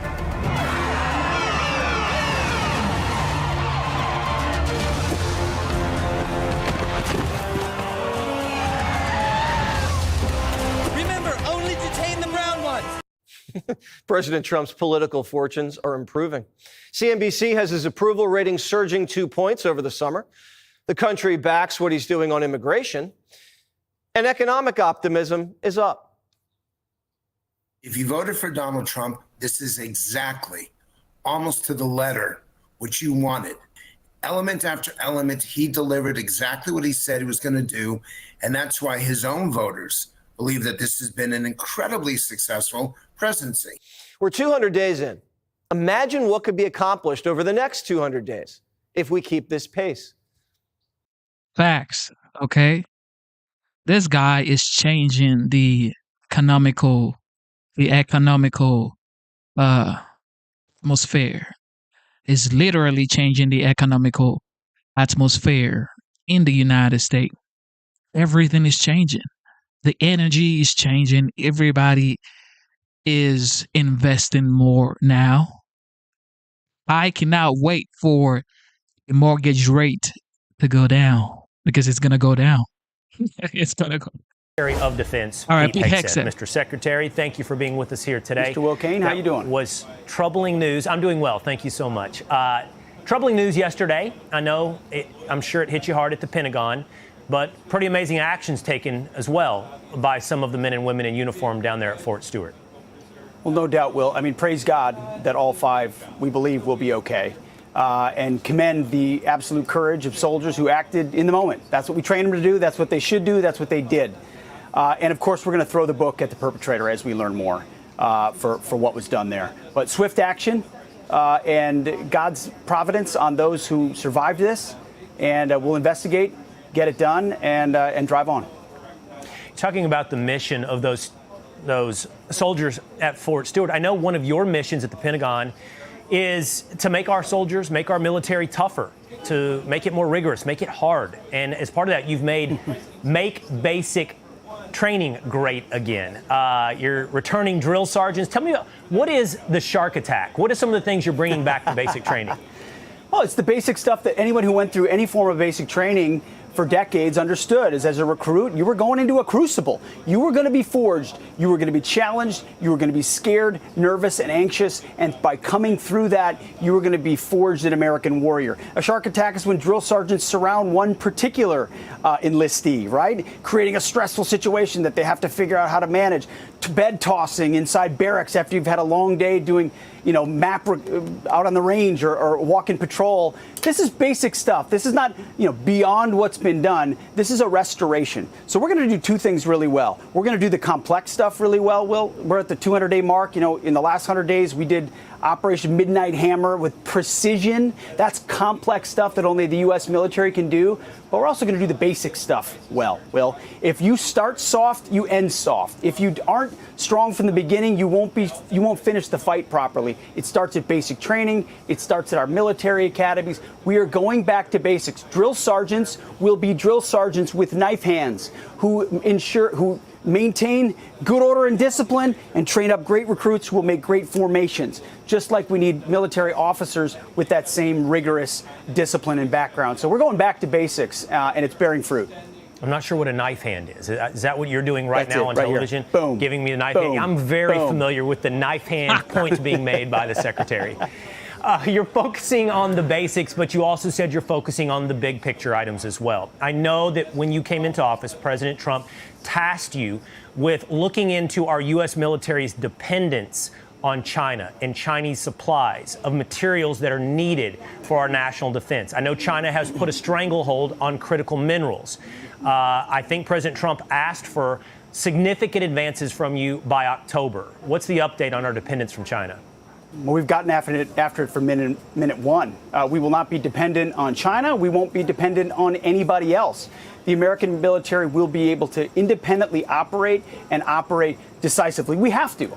And there's been neglect for decades. And President Trump has pointed out, to be the best, you can't depend on anyone else. But America first doesn't mean America alone. We'll stand alongside our allies. But we're going to be able to source our munitions, our minerals ourselves. We're doing it already. And we've got the best equipment, the best capabilities in the world. We're on hyperdrive. The one big beautiful bill that was passed gives us $150 billion more to invest in Golden Dome, in hypersonics, in securing our border, in long-range drones. You name it, submarines, we're investing in it, and it'll be sourced in America. Our logistics train, where we get all the aspects of the things we make, has to be sourced here. We're doing it. Our allies and adversaries understand that, and that only makes us more independent, more able to put America first, to drive peace through strength, and it's happening every day. Okay, I want to ask you about a couple of different items that are in the news cycle. The Reconciliation Monument. It has been returned to Arlington National Cemetery following its removal in 2023. This is a Confederate monument. Many suggest it was designed and put in place to symbolize the reconciliation after the Civil War. It was taken away, as I mentioned, several years ago. Why was it important for you to bring that back to Arlington National Cemetery? Because we recognize our history. We don't erase it, Will. We don't follow the woke lemmings off the cliff that want to tear down statues. We look at and learn from our history, all aspects of it. And so Arlington deserves to have, and we're grateful to the state of Virginia Virginia for partnering with us. It wasn't easy. We fought to make it happen, and the Reconciliation Monument will return to Arlington where it belongs to recognize the service of Americans of all chapters. So we're not tearing stuff down. We're done with that. We're putting statues back. We're putting paintings back. We're recognizing our history. We're restoring the names of bases as we've done across the country because we're proud of our history. As difficult as it may have been in some chapters, we're going to teach it, we're going to live it, and we're going to fight for it. Okay, you heard me mention at the top of the show, Mr. Secretary, today is National Purple Heart Day. We expect within the hour to be hearing from the president. 100 different veterans being honored today on National Purple Heart Day. Tell us about what we should expect to see from the White House. Well, you can't beat the gathering of folks you're going to see today. These are the best of the best in the country. This is a medal that goes all the way back to George Washington. You earn it for being killed or wounded in combat. I'm bringing folks of mine who serve with me who are Purple Heart recipients over at the Office of the Secretary of Defense, maybe soon to be Secretary of War. We'll see. Stand by, because that's what we do. We close with and destroy the enemy. And these Purple Heart recipients are going to be celebrated, as they should be, as we ought across the country in every civic manner possible. You see, we're putting the spotlight exactly where it belongs and where it should be, on those who give up everything, are willing to, for the country. We're proud of it. We give them everything they need. We're restoring the warrior ethos. And I think that's what you see from this. And you know what? We didn't even talk about the recruiting numbers, Will. I mean, in the last 100 days, meaning of the 200, we've set historic records. And that's because courageous young Americans want to do what previous generations did of those recipients who got the Purple Heart. They want to do tough, gritty things to defend freedom. These men and women have done it. We're going to celebrate them today. President Trump loves them, and they love him. And it's a pretty cool thing that we're doing at the White House today. It is very cool. It's very cool. Did I just hear you say, by the way, is that something we should expect? Secretary of Defense, Secretary of War, Department of Defense, Department of War?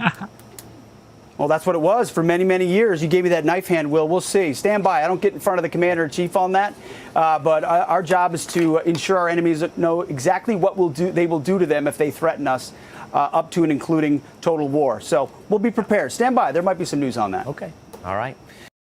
Remember when people were talking about Pete Hegseth and they said he was a drunk, he wasn't ready for the job, he wasn't qualified for the job? Can you remember that? Y'all remember those days? Well, Sims is doing a great job to me. He's doing wonderful jobs. Absolutely. Here we go. Oh boy, here we go again. Transportation Secretary Sean Duffy wants to build a nuclear reactor on the moon, and somehow, not surprisingly, the liberal media thinks it's racist. If we want to keep growing a population, or if we want to live forever, all right, we're going to need another planet. So is that the moon? Because I don't want to live on the moon. Right? Will it serve as a functional life source eventually for human beings? And B, we know how the age of colonialism worked on this planet. Should we be trying to colonize and saying that there's a keep-out zone that not other countries can participate in having? Well, the real problem with the colonization history in Western civilization is that there were people already there, right? There are no moon beings that were displacing. Well, the real problem there is calling the moon a planet. But anyways, sorry, libs, MAGA is still going to the moon. Listen to the Duff Man. We're in a race to the moon, in a race with China to the moon. And to have a base on the moon, we need energy. And some of the key locations on the moon, we're going to get solar power. But this fission technology is critically important. And so we've spent hundreds of $millions studying. You know, Jesse, I know nothing bothers you more than racism. Like, you lose sleep over racism. Like, when you just will not have it. You will not tolerate it. If you see it, you will attack it on sight. How hard did they have to look to find something racist on the moon? I could understand airist because there's no air on the moon. So no matter whether it's Whitey gets there first or not, it's going to suck when he takes a deep breath, correct? Like, yeah, I predict space exploration is going to be a problem for liberals, and here's why. We're all assuming that aliens are more advanced than we are. Perhaps rightly, but let's say they're not. Let's say we're more advanced than they are. And when we go get them, we're able to capture them and then perform scientific experiments on their bodies and extract precious minerals from their planets. Yes. for the benefit of humankind. Of course. Of course. I can see liberals saying that's racist colonialism. But I disagree. We need to have Martians in museums so people can then look at what we've captured.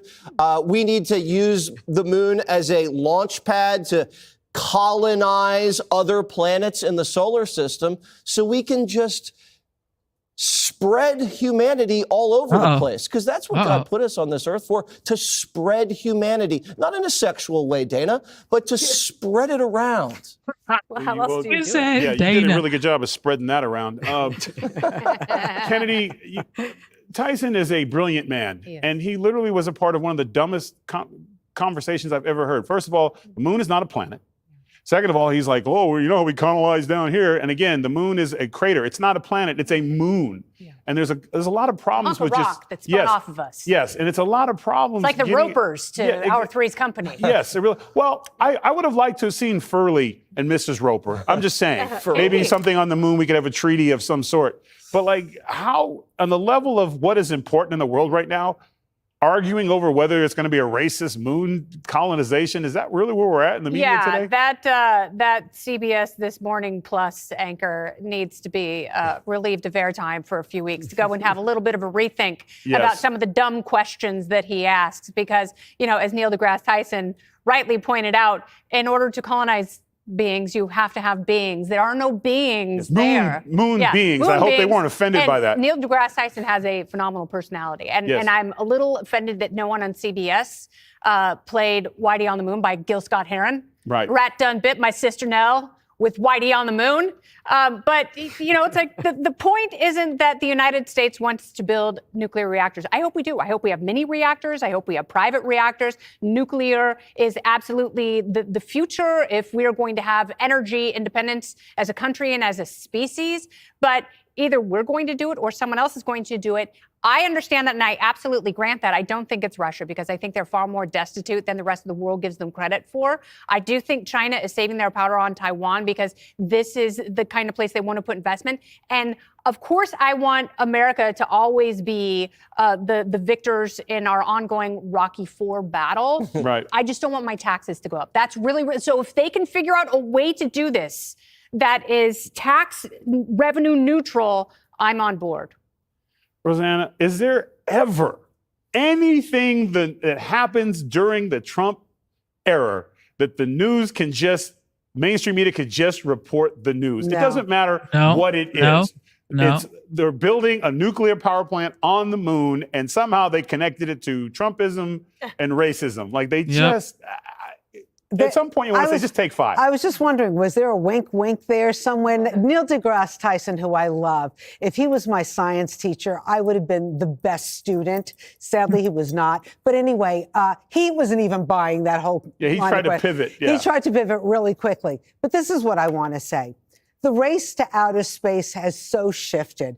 Remember when those 2 astronauts were stuck at the International Space Station for months? Nobody could get them home. Not NASA, not the Russians.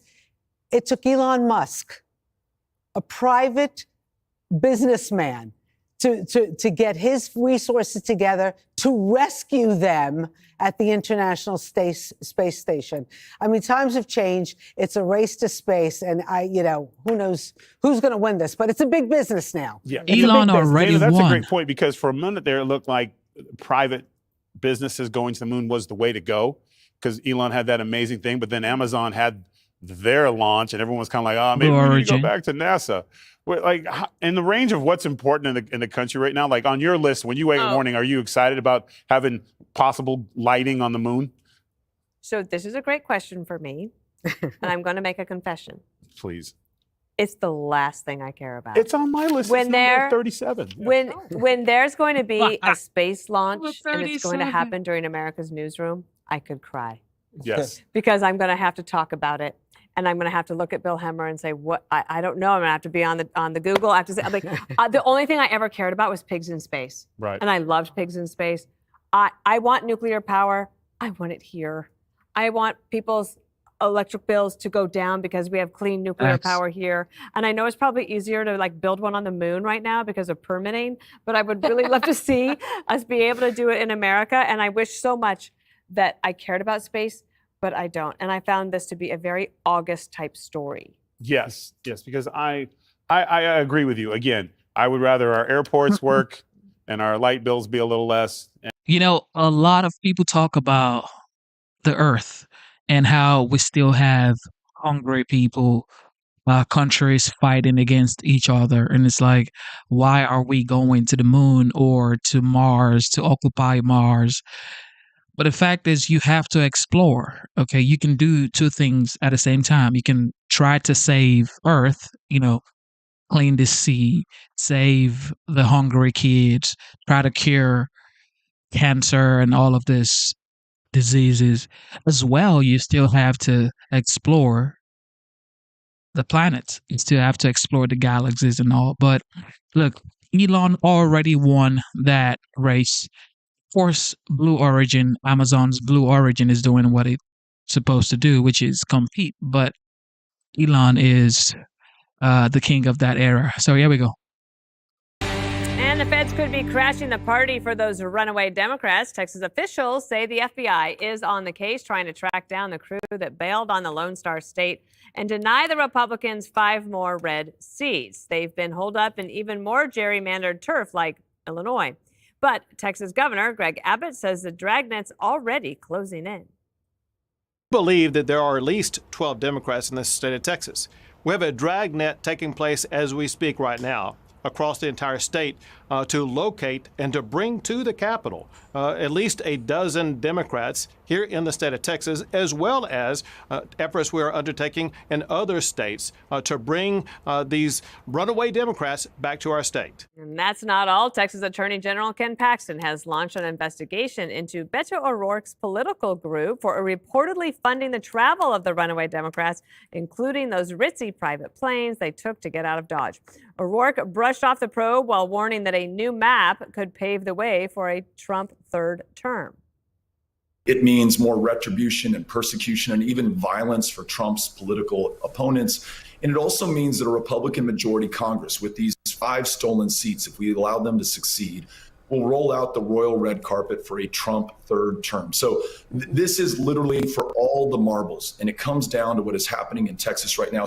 And the Texas gerrymander gambit has got other Democrats thinking about bending the rules. James Carville is calling on his party to take radical measures if they ever come back into power. If the Democrats win the presidency, the Senate, and the House in 2028, which is not impossible, they are just going to have to unilaterally add Puerto Rico to the District of Columbia states. They're going to have to, the Congress does give, the Constitution gives Congress power over federal elections. I don't think they can redistrict, but there are things they go do. They're going to have to do it. They're just going to have to do it. And they may have to expand the court to 13 members. If you want to save democracy, I think you got to do all of those things. Tyrus, I think that's what they call ratcheting it up. Yes, he's good old Carver. Man, what happened to him? I mean, is he drunk with power? Is his podcast doing amazing? Who is listening to him? Like, this is the reason why you guys lost, because you tried to do things that were very anti-democratic, fake dossiers, Jesse, the list goes on of all the stunts they've pulled. All they're doing now is no one was paying attention to gerrymandering. Not even Mr. Gerrymandering was paying attention to it. Now the whole country's like, wait a minute, there's no Republican congressman in Massachusetts? Wait a minute. And now they're seeing what they've been doing this whole time. Again, this is laughable. This is why it's such a beautiful time to be an American, because you have time not to show up to work and to cry about it. Only in America could you get away with this type of behavior. 2 questions for you, Jesse. 1, did you notice Tyrus's jacket? Number 2, what about the fact that in August, if you're on the opposition side, you're not in power, August is a great time to try to get some news, to break in. And the Democrats instead have made this their story of August. Yeah, it's not a good story. And your jacket's fire. Thank you. And if anybody's noticed, the better he dresses, the more sense he makes. So he's been doing amazing with this new wardrobe.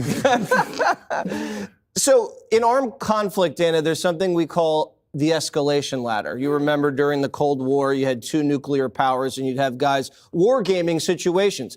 If the Soviets put missiles in Cuba and then we invade Cuba and then they attack Miami and then we bomb Moscow, we're all dead. So you have to just be very careful. That's why Biden was very careful with Ukraine. He didn't want to have U.S. jets shooting down Russian jets because the next thing you know, we're taking out Moscow and they're hitting New York.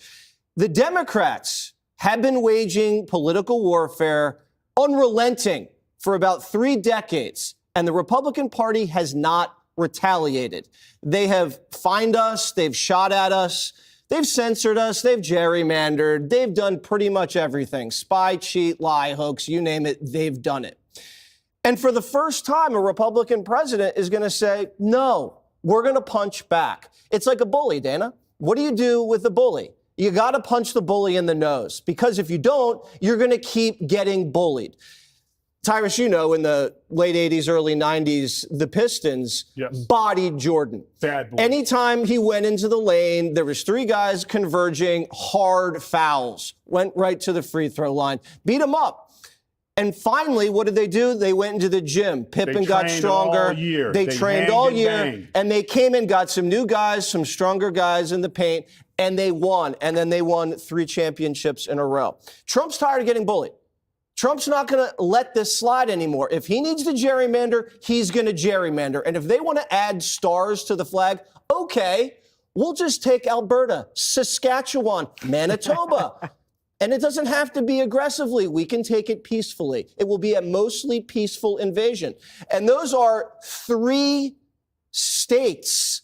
That means 6 Republican senators. See what we did there? Don't forget Greenland. Exactly. Greenland. Dana said.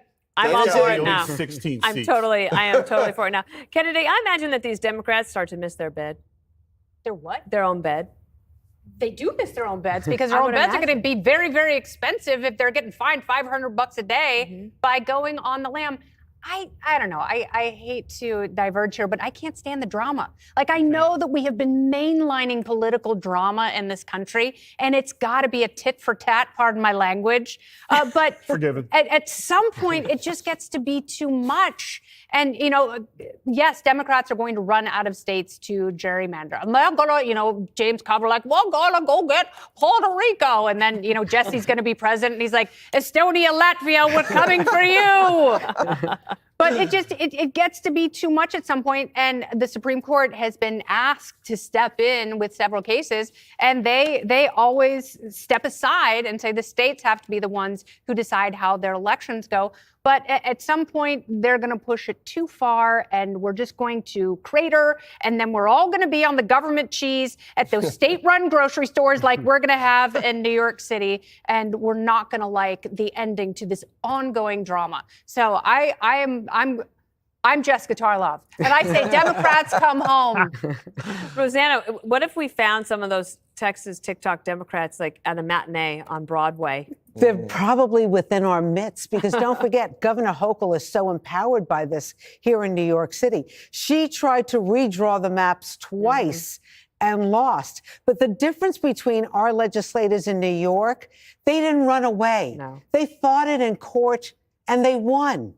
Now, I will tell you, Governor Hochul, she's very empowered by what's going on with the Texas lawmakers. She's saying that she wants to redraw again, but it's going to be a lot more complicated in New York. The bottom line is, we lose. When these guys go behind closed doors and try to map things without us knowing, instead of working it out, they're losing our trust and losing the trust of the American people. We have to stop looking for him, though, because we keep flipping over rocks, and then Beto O'Rourke showed up. You got to stop looking. They're going to find the wrong people. Now he's back. He's like, I have money. I can help, too. And it's like, Pritzker's like, no, I have more money. Yeah. I'll help you, and you can stay at my hotel. Maybe he can make another video from the dentist office. That'd be fun. Oh, that was abhorrent. Maybe he could take a road trip and round up the Texas Democrats. Yes. Yeah, they're going wild on the 5. Here we go, Emily. Here we go. ICE agents turning box trucks into modern-day Trojan horses during a raid yesterday in downtown Los Angeles. Agents burst out of the back of the trucks, sending immigrants scrambling across a Home Depot parking lot. Homeland Security says they staged the raid there because MS-13 has that neighborhood in a chokehold. But Mayor Karen Bass seems to think federal agents had more nefarious motives. Watch. So these agents were claiming that they were targeting gang members, MS-13 gang members. Yeah, and you can see that when somebody is sitting in a Home Depot day laborer center. You can tell that they're gang members. You know, where are the names? Where is the evidence? Where's the warrant? You know, to me, that's the essence of racial profiling. I see somebody that looks like they might be a gang member. So you're saying basically, Mayor, that they just saw brown and targeted that? Absolutely, that's what I'm saying. Well, that neighborhood was the site of another raid last month. While agents were working then, Mayor Bass actually showed up, confronted the federal agents, and told them to go home. But Border Czar Tom Homan is sending this warning to sanctuary cities that he says are protecting illegal immigrants over U.S. citizens. We're putting them on notice, and we've already filed lawsuits against several sanctuary cities, and we're going to continue doing that, holding them responsible, because they are one of the main reasons we see the attacks on American citizens. You know, look at the cases of the young ladies that were raped and murdered by members of the TDA. Look at the cases where many of these people were apprehended once before and released from a sanctuary city.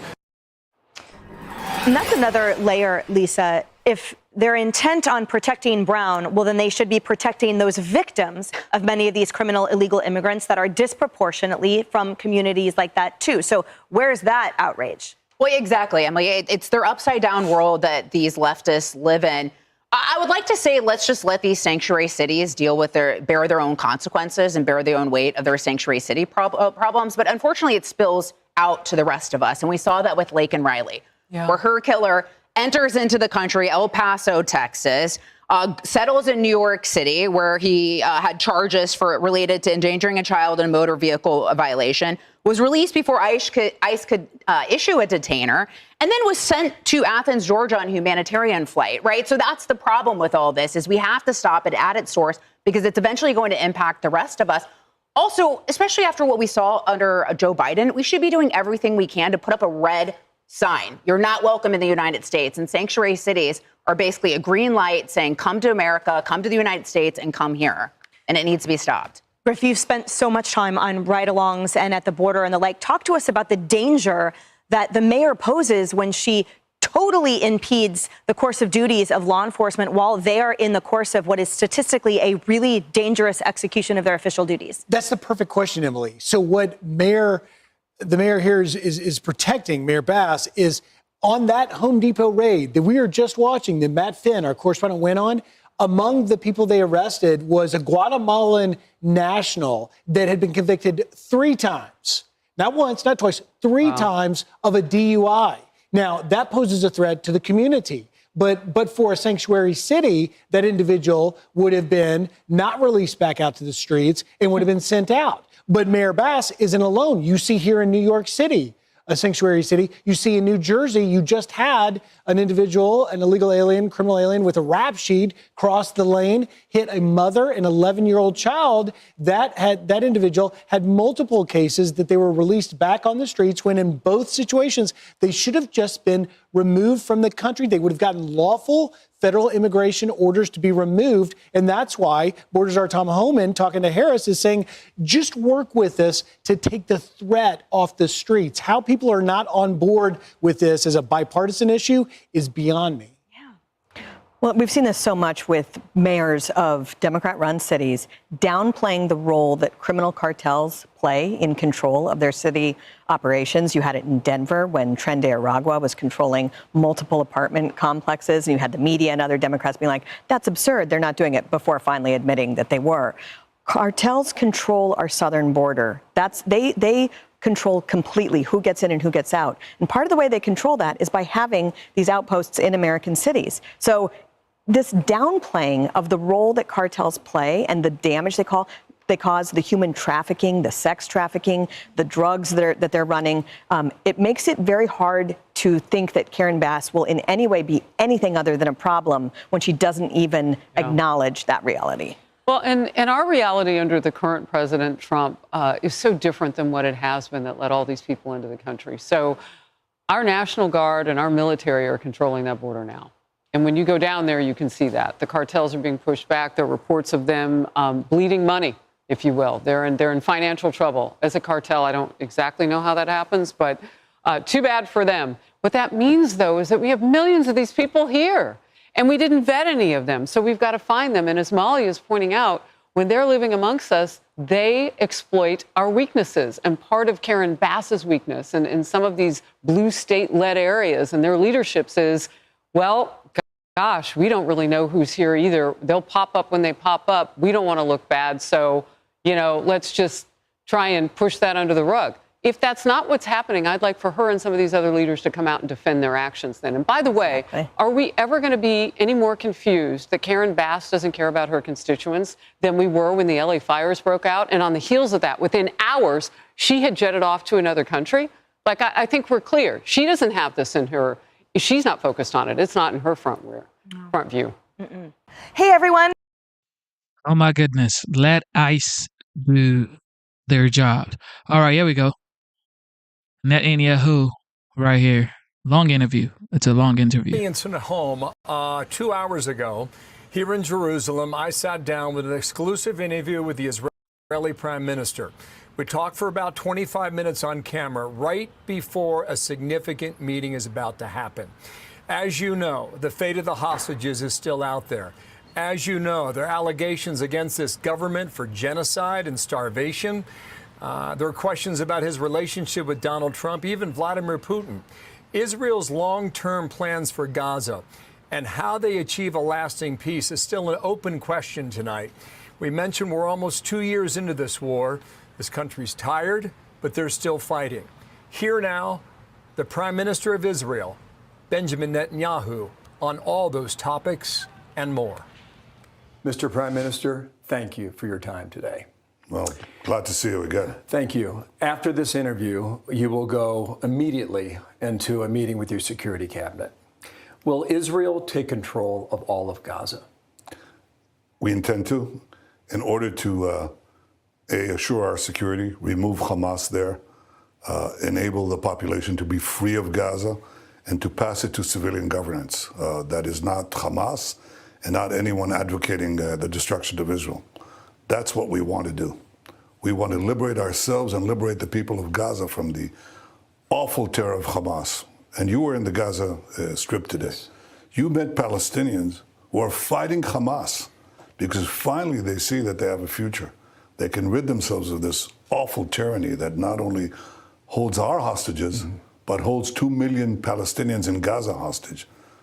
That's got to end. Are you saying today that you will take control of the entire 26-mile Gaza Strip, as it was 20 years ago to this month in 2005? Well, we don't want to keep it.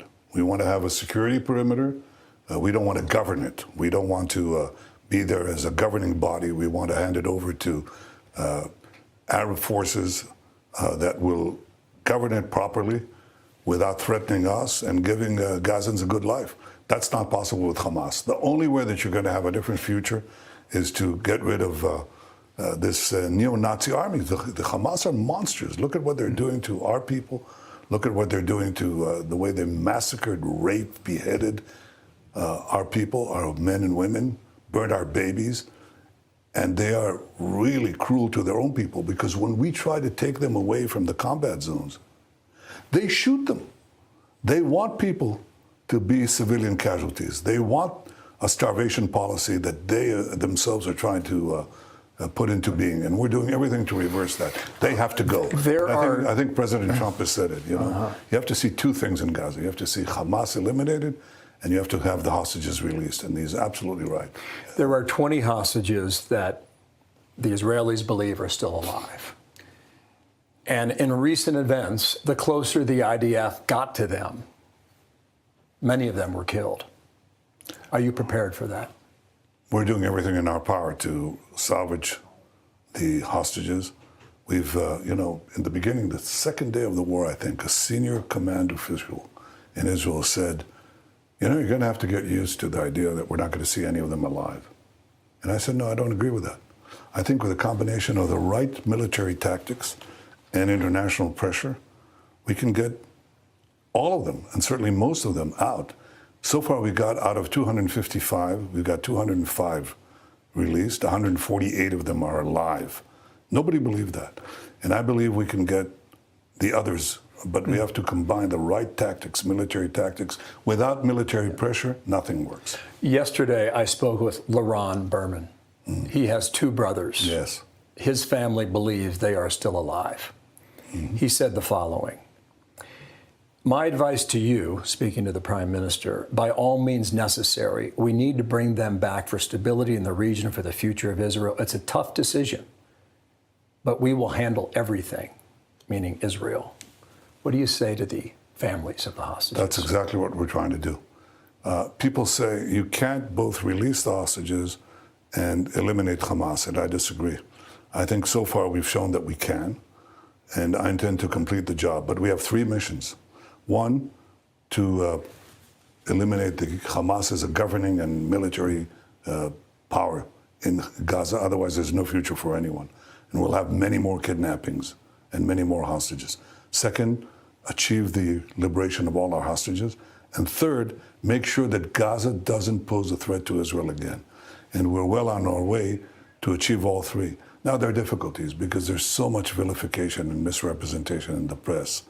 There's an attempt to put blame on Israel for the interdiction of humanitarian supplies that Hamas is interdicting, and Israel is, the international community is delivering the blame to Israel.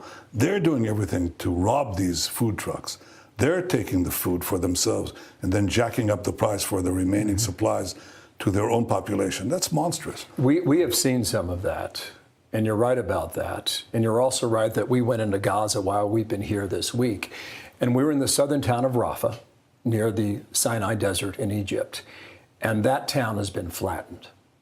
And you have been accused of genocide. How do you respond to that? Well, as Ambassador Huckabee said, if we're practicing genocide, we're surely doing a very bad job of it, because we could have, basically eliminated the entire population of Gaza, but we went the other direction. We did something that no army in history ever did. We're supplying humanitarian food to the enemy's population because we distinguish between combatants and non-combatants. We put in 2 million tons of food. I mean, if we wanted to commit genocide, we wouldn't give 2 million tons of food to the population. And also, the reason you see the flattened buildings is because Hamas booby traps every single building. So when we come in, we first have the population moved, even though Hamas tries to keep them in the combat zones. But after they move, and we start to move into the neighborhoods that are now populated only by terrorists, they ignite these booby traps. So what we do is we put in an APC, an armored personnel carrier, with a lot of explosives, detonate it. It sets off all the booby traps, and the buildings begin to collapse as a result of that. They're empty buildings. They're not populated buildings. Secondly, they've built this underground terror tunnel network with billions of dollars that they had. They didn't build Gaza up. They built a Gaza terror city underground. So we now detonate the tunnels. The tunnels explode, and they take down the buildings that are above the tunnels. And the reason you see this devastation is not because Israel is wiping out these structures filled with civilians. It's because they've been booby-trapped by Hamas, and that's the kind of warfare that we have to win. I'm hearing you say that you deny this charge of genocide. Totally. That's what you're saying. Totally. But last week, and you referred to it a few moments ago, President Trump mentioned the word starvation. And he pretty much said it is what it is from his observation, looking at video and pictures. Were you surprised by that? No, look, I think President Trump has been terrific. He's supported us in so many ways. And he understands that we have to get rid of Hamas. He understands that Hamas is also using their own interdiction tactics to prevent humanitarian aid going. So there's been shortages, no question about that. There's been also suffering. And what I intend to do with President Trump, we talked about that and agreed upon that, is to overcome this with a humanitarian surge. So we're opening up safe routes through which aid trucks can go through. We're going to try to quadruple the distribution points that are manned by Americans. And they're doing a hell of a job distributing food to Gazans without Hamas taking over the food. And that's really what we're doing. And airdrops that we intend to do, we're already doing. And we invite other countries to join us. So it's Israel that's doing now, and has been doing for some time, an effort to give humanitarian aid to the population without letting the Hamas terrorists take it, steal it for themselves, and sell it at exorbitant prices. Has President Trump given the green light for your plan to take over the remaining 25% of Gaza and occupy all of it? Well, you know, he understands that it's Israel who's going to do the fighting. It's not American soldiers. Did he give you a yes? Well, he just says, no, Israel will do what it has to do, and we haven't got into that kind of discussion. But we have gotten into a discussion on two things. One, the humanitarian surge that we're going to do, which will precede our final military action, because I want the population to be in safe zones, to have food, water, sewage, electricity, medical help. I want to free 2 million Gazans from Hamas terrorism. The second thing that we agree on is that the day after has to have certain principles. I'm not talking about a detailed plan yet because I think that'll be developed. But the 5 principles, the key principles are these. 1, Hamas has to lay down its arms. 2, Gaza has to be demilitarized. 3, all the hostages have to be released. And 4, Israel will be responsible for overall security. So if there's an attempt to have a resurgent Hamas or resurgent terrorism, you know, we're the ones who are going to take care of it. And 5, let Gaza be governed by a civilian authority that is not Israel, because I don't want to occupy Gaza forever. I don't want to govern Gaza. I want to have a different governance there that basically is willing to live in peace with Israel and give Gazans a different future. That's entirely different from these unbelievable lies that are leveled against us, frankly against me too, by the international press that doesn't care to check the facts. It just takes Hamas statistics, Hamas arguments. It just swallows them hook, line, and sinker, and delivers this vilification of the one democracy, the one Jewish state that is fighting people who massacred. It's the equivalent of the massacre of thousands and thousands of Americans, the rocketing of American cities. Nobody would stand for that. Come back to my experience inside Gaza this week. We went to an aid distribution site, food distribution site. Your own soldiers have been accused of killing innocent Gazans who are in line for food. That's the accusation, almost on a daily basis. Can you defend that? Yeah, I could deny it because it's a Hamas accusation. They're the ones often who are doing the shooting and waiting for our soldiers to respond. And in fact, very often they don't respond. But all these stories are repeated ad nauseum. And the people don't even bother to check the facts. We're doing everything that we can to avoid civilian casualties. And in fact, if you look at it, I mean, the town of Rafah that you saw all that, right? All of it. Right, okay. So I told you why there was devastation, because we moved the population out and then went to and dealt with the booby traps that were there. And we killed a lot of terrorists there. You know how many civilians we killed there? Practically none. Why? Because we told them, please leave. We showered them with leaflets. We called them millions of text messages and many other means to get them out, and they walked out. They walked out 2 miles to the coast, where they had a safe zone, and practically no civilians were killed.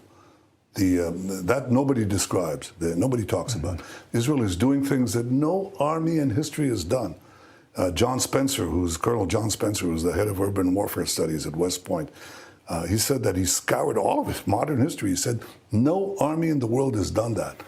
And yet Israel is, of course, accused again and again and again by fake reports, by Hamas statistics that are fake. And, if you repeat a lie often enough, it assumes the cachet of self-evident truth. It's still a lie. Yeah. Your chief of army says your military is exhausted. It's almost 2 years of war. And I mentioned 20 years ago this month, Ariel Sharon made the decision to get out of Gaza, bring the settlers out, and it's been that way ever since, and Hamas moved in. But you have 10 million people who live in this country. That's right. And they have a lot of opinions. Yeah, well, is it possible? It's a democracy, Is it possible for you to keep Israel unified almost 2 years into this war? Oh, I'm sure we can. I mean, there's an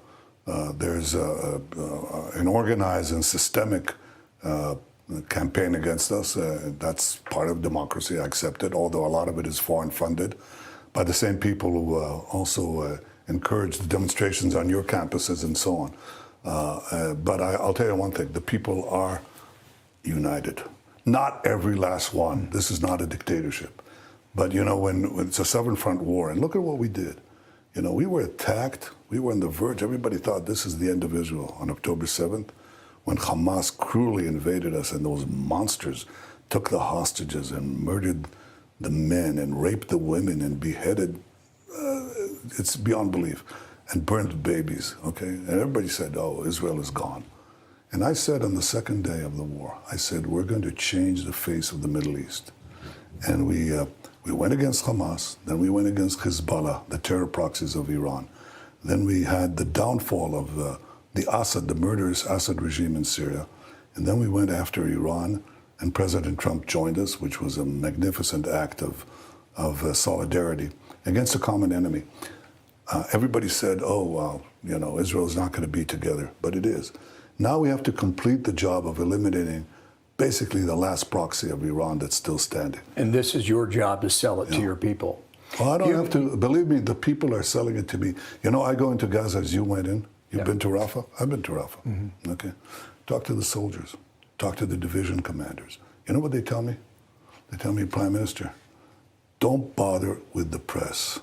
Just press on with the mission of liberating Gaza from these murderers. And we can do the job. We can separate the civilians from the combatants. We can eliminate Hamas. We can liberate the remaining hostages. Let us do the job. That's what the soldiers that cut across Israeli society are telling us. Doesn't mean that they make it to the mainstream channels. Doesn't mean that they make it to the foreign press. In fact, they don't. But if I had to run the country based on these vilifications, you know, I shouldn't be here. Because leaders should do what is right and what will withstand the test of time. And what will withstand the test of time is that in an hour of peril, Israel didn't slumber like other democracies often do. In the face of this challenge to our existence, we took on a seven-front war, won it, and secured the peace, and expanded the peace after this victory, expanding the Abraham Accords, creating a different Middle East. That's what we're in the process of doing. The last part is hard, but it's doable, and we'll do it. Let me come back to the Abraham Accords, because the president made news on that earlier today. In America, there has been a considerable rise in anti-Semitism, especially on American college campuses. Yeah. How did Israel, especially for Americans under the age of 30, young Americans, how did Israel lose this argument? Or maybe the better question would be, how do you win them back? Well, I think we will. First of all, you win by winning and shortening the war. And President Trump has given us the support to finish this war as quickly as possible. Of course, we have to contend with the campaign of vilification that is done by so-called reputable news media. I mean, the New York Times puts out a major story on the front page, a Palestinian mother holding a child, starved supposedly, and then it turns out that that child has cerebral palsy. It's a congenital disease. He has a brother who's well-fed, family is well-fed, but it's put out this thing, and then it corrects it with a denial the size of a postage stamp buried in the back pages. No, we can't work by lies. How do we win? Eventually, the truth gets out. It takes time. People will see the humanitarian surge. People will see our efforts to prevent civilian casualties. People will compare what has happened here to other urban warfare sites that were not nearly as dense, as difficult, without this, 50 meters below ground, these terror tunnels, and yet Israel will triumph, will succeed in this mission. And most of the people, I can't say 100% of the people, but most of the people are united, and ultimately, this is democracy. So instead of shifting that argument on the media, whether it's the New York Times or maybe the Gazan Health Ministry, putting out, because you've said repeatedly in this conversation that they exaggerate, will you allow more independent reporters to go into Gaza and see it for themselves? That's my conclusion. In fact, that's my instruction as of this morning to the military. And I said, that's exactly what you should be doing. Those who are lying are going to continue lying. But give honest journalists the ability to see the truth. A, the fact that we're trying to get civilian aid, humanitarian aid to the people of Gaza, the efforts that we're making there.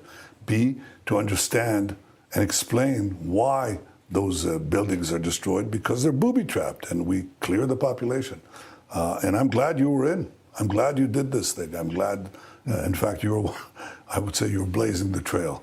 But there have been others, and we have the same result. Every time people see it, they see it in a more realistic way, in a more honest way than the way that it's presented in, unfortunately, in the New York Times and others. New York Times should be sued.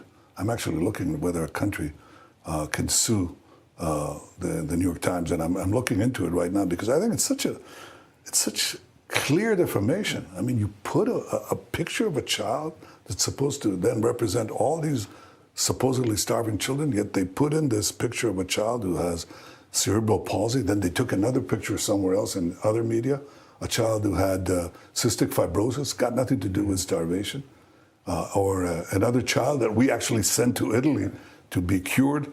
And Israel is accused.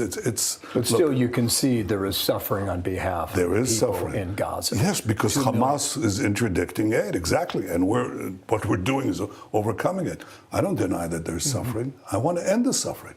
And I want to end it by ending Hamas rule. Would you like to be governed by 20,000 armed monsters who shoot you in the back of the head if you try to leave a war zone? Who shoot you if you say, I want to have my freedom from Hamas? We now have Gazans fighting Hamas. They finally have the courage to do that because they see that Israel is progressing and they think that we're going to win. So they're not afraid anymore to stand up for their own rights. And they have their separate schools, they have separate programs because they don't want to educate their children for endless fanatic warfare, which is what Hamas is teaching. Hamas is saying death to Israel, death to America. They hate everything that a free society stands for. And ultimately, the people of Israel understand it. And I think ultimately, the free peoples of the world will understand it. I have one more question, but I want to clarify something if I could. Sure. You've said a few times now that the buildings in Rafah that we saw had tunnels underneath them. Yeah. There's no way for us to see that when we're there physically with our own eyes, but you're saying all these buildings were booby-trapped? All. And they were not hit by the Israeli Air Force? No, what I'm saying is because it is building after building. Well, these house after house. Remember, these houses are empty to population.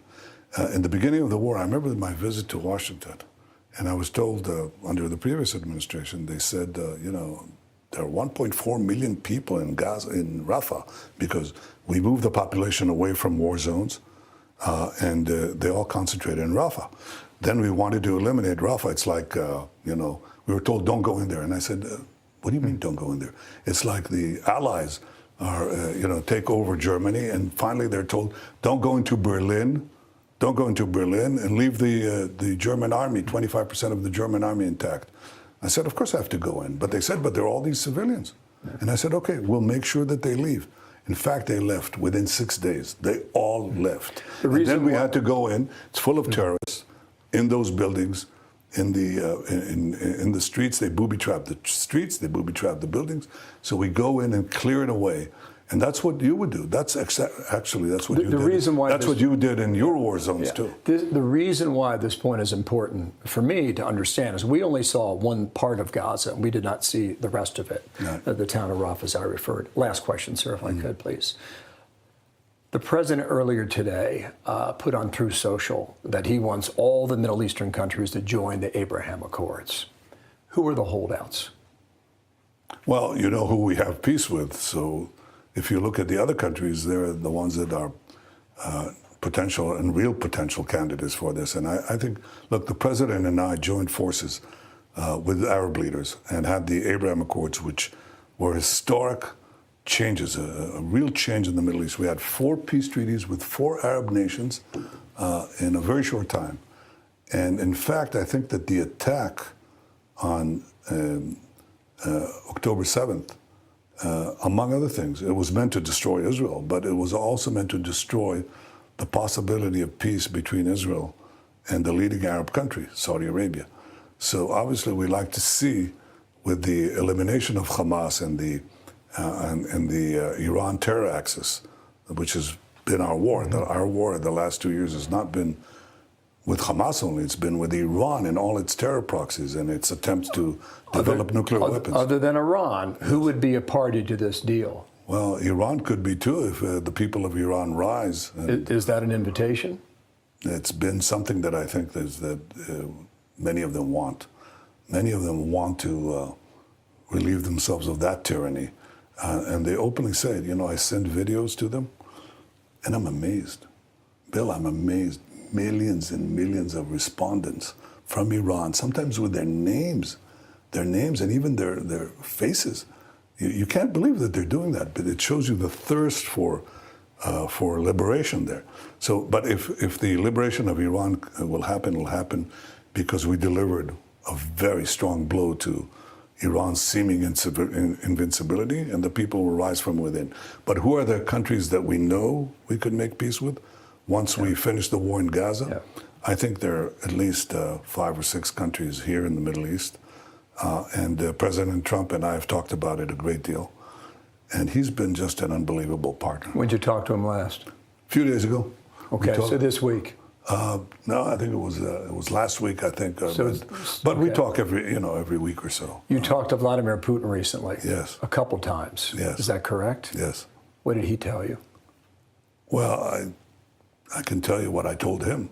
I said that I took note of the fact that he said that Iran should not have nuclear enrichment, which is the American position and our position. I thought that was very good, and I also said that I hoped that he'd come to an agreement with President Trump. On Ukraine. Right. We'll see if we get that peace. Yep. Mr. Prime Minister, thank you for your time. Thank you. Appreciate it. Good to talk to you. Thank you for having us. Thank you.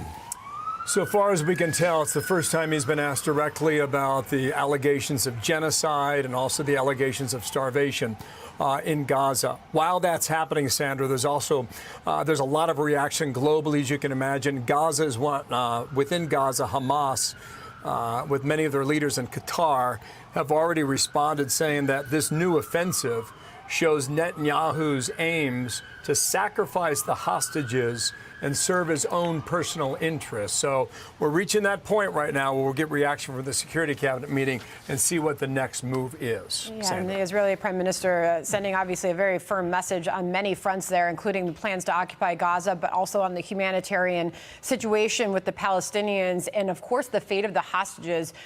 Bill, what he said in response to your question about the 20 hostages who are believed to still be alive, 50 hostages still remain. We're doing everything in our power to salvage the hostages because, Bill, of course, there is so much concern from the families of those hostages that as Israel moves in, what does that mean for those hostages? And he sent a very firm message that they are doing everything in their power for them. Yeah, and many Israelis are well aware that the closer the IDF, you heard the question, the closer the IDF gets to locating some hostages, oftentimes they are killed before they can arrive, the Israeli army, that is. So what you're looking at now live is a protest on the streets of Tel Aviv. We've seen this throughout our coverage here over the past week. This seems to be a bit larger than we have seen earlier. And also here in Jerusalem, Sandra, when we left the Prime Minister's office, they were all getting ready for a rally for the family hostages as well. Many of them had a mini flotilla off the coast of Israel earlier today. So they're making their voices heard, and they want to make sure that their family, their loved ones are not forgotten. I'm Steve Doocy. I'm Brian. All right, so I saw a movie today, The Sum of All Fears. Sometimes the enemy is not usually the enemy. A little more analysis on this. I want to bring in Fox News senior strategic analyst Jack Keenan. General, thank you for your time. I want to ask you specifically, in a moment here, Jerry Baker will join us, Martha MacCallum and others. General, from what you hear, from what you remember about urban warfare in Gaza, how deadly, how bloody could this be? Well, I don't think it's going to be anything different than what we haven't seen. in the campaign to this date. The reality is what we're facing here is Prime Minister Netanyahu and his negotiating team, with ours assisting them, try to work a deal with Hamas to get those hostages out, and they made a number of concessions, and Hamas kept rejecting. So where the Prime Minister is, and it remains to be seen where the cabinet comes out on this, I mean, he's at a point of frustration, and he wants to get those hostages freed, and he believes the best way to get them freed is to put more pressure on Hamas militarily. And that has been what the campaign has been all about. I think we're making too much about we're going to fully occupy all of Gaza. Even if that takes place, it would only be temporary, and he said that himself. I mean, the alternative would be leave Gaza, leave the Hamas in control, leave them armed, and then move all the IDF forces out of Gaza completely, and hopefully be able to get the hostages out as a part of that. The Prime Minister, and I would suspect much of his cabinet, does not agree with that. Because to leave them in control and to leave them under arms invites another attack on Israel, and they have suffered through an unprovoked, significant, barbaric attack which led to this entire war. So that's the dividing point here. And the Prime Minister believes, one, he wants to make certain that they're no longer in control, two, that they disarm, number three, that the hostages are indeed released, and number four, someone else is governing Gaza, and then there's a recovery effort. And let's face it, if Hamas stays in control, those who would say just make a deal, get the hostages out, leave Hamas in control, and leave them under arms, who is going to give Hamas money to recover Gaza? Certainly the Arabs wouldn't do that. They're throwing it down the drain. They know that. You've got to get a new governing body in there to be able to recover Gaza. We knew it would come down to this at the very beginning, Bill. The reason why Hamas took the hostages, even on a scale of 250, was one, for their own survival, pausing the war so they could recover and rebuild. We've already seen the evidence of that, almost a year and a half plus. And two, at the end of the day, keep enough hostages to guarantee their own survival. That is where we are at. And we knew this would be a crunch point. And yes, certainly the hostages are at risk going forward, just as they have been at risk during the last 18 months plus. That's the reality of what's facing here. And don't pin the rose on Israel for that. Pin the rose on Hamas for that.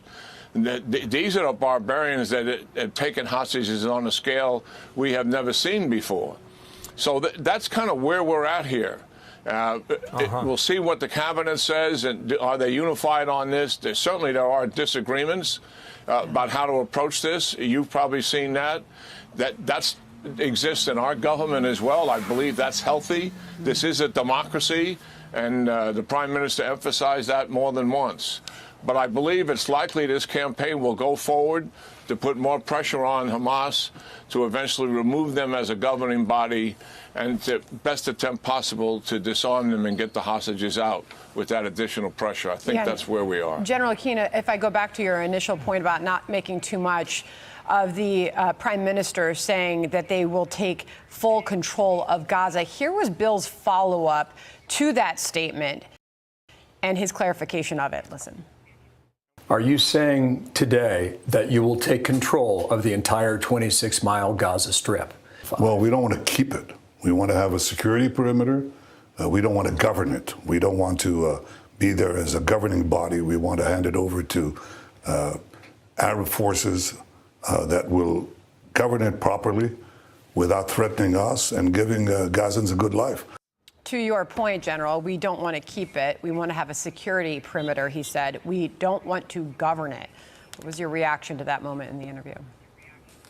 Yeah, the IDF can't sustain occupation of Gaza.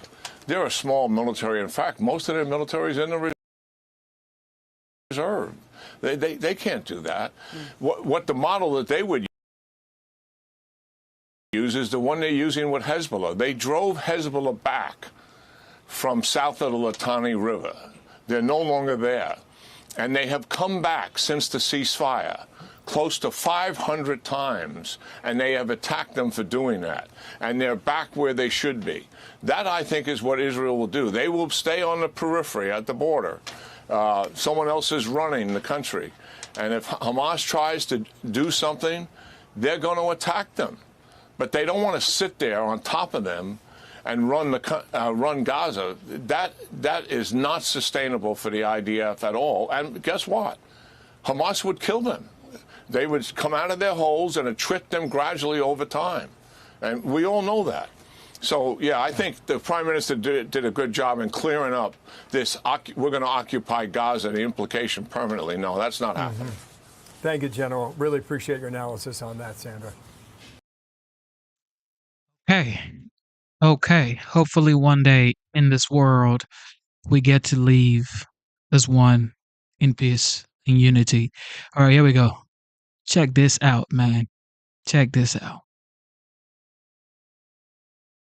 To Virginia, where a man was caught on camera allegedly trying to abduct a toddler who had wandered away from an indoor play area at a mall. Now, according to police, he even made it to the second level of the mall before the little girl's parents caught him. And that man is no stranger to the law. He has more than 30 prior criminal cases, allegedly drove a stolen car to the mall, and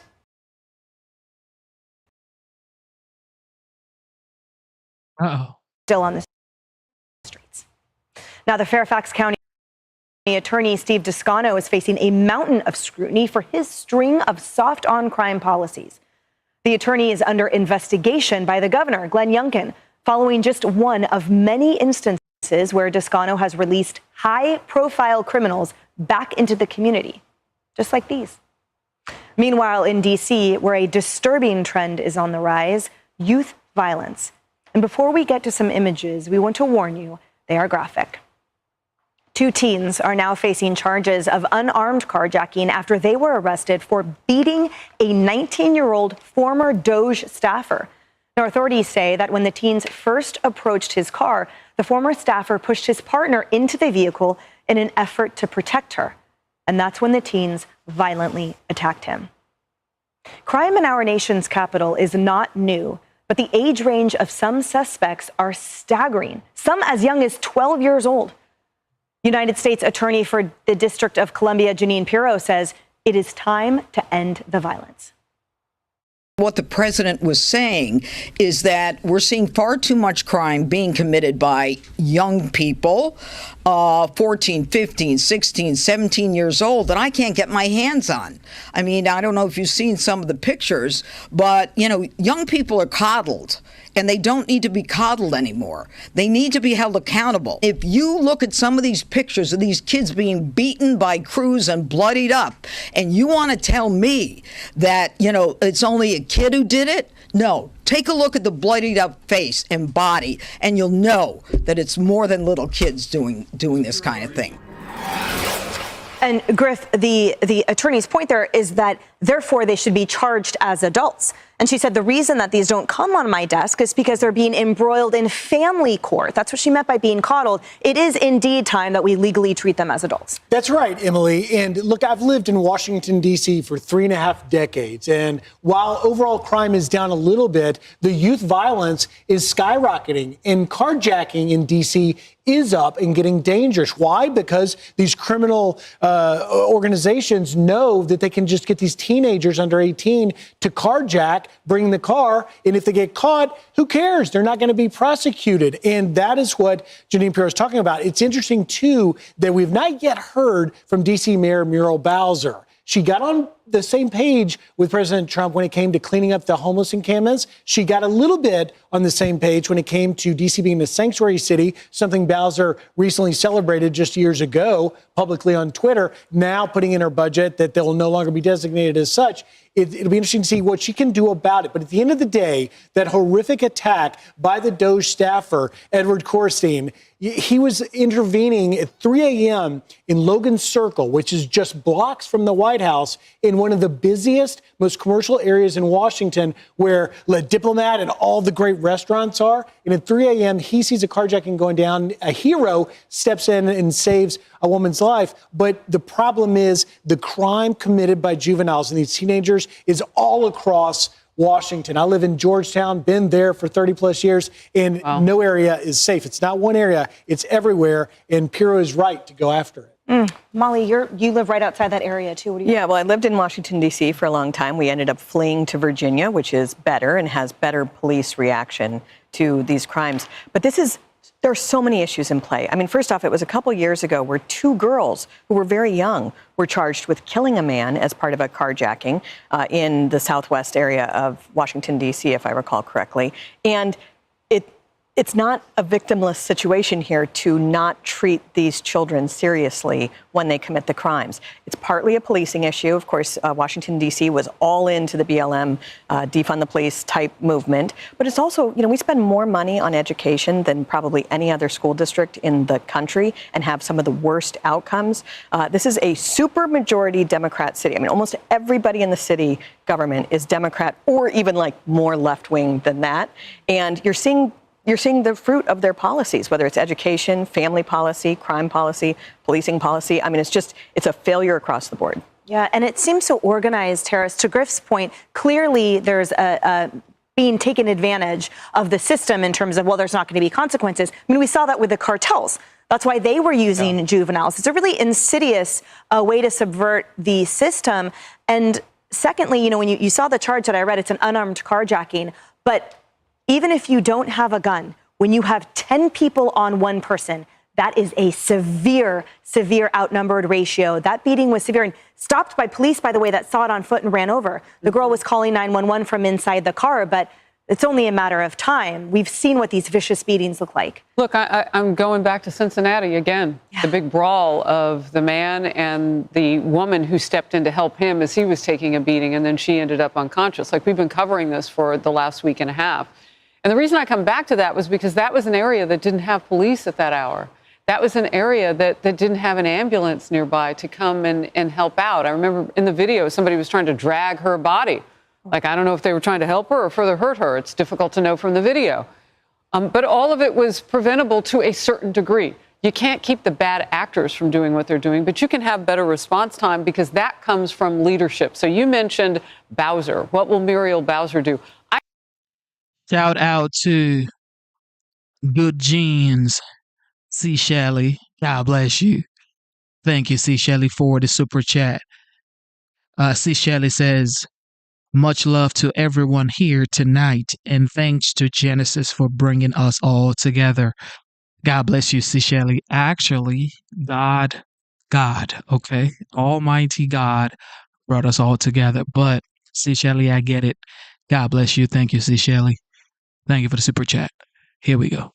I don't know if she's got the answers. I don't know what their views are on police now, because they've migrated from defunding, and I don't know what she said about it in the past. But when you look at where we are with law enforcement in certain of these blue cities, these Democrat-led areas, there is kind of this, nebulous ground of, well, we don't want too much police presence. We don't really know where we stand on this issue. That's one part of it.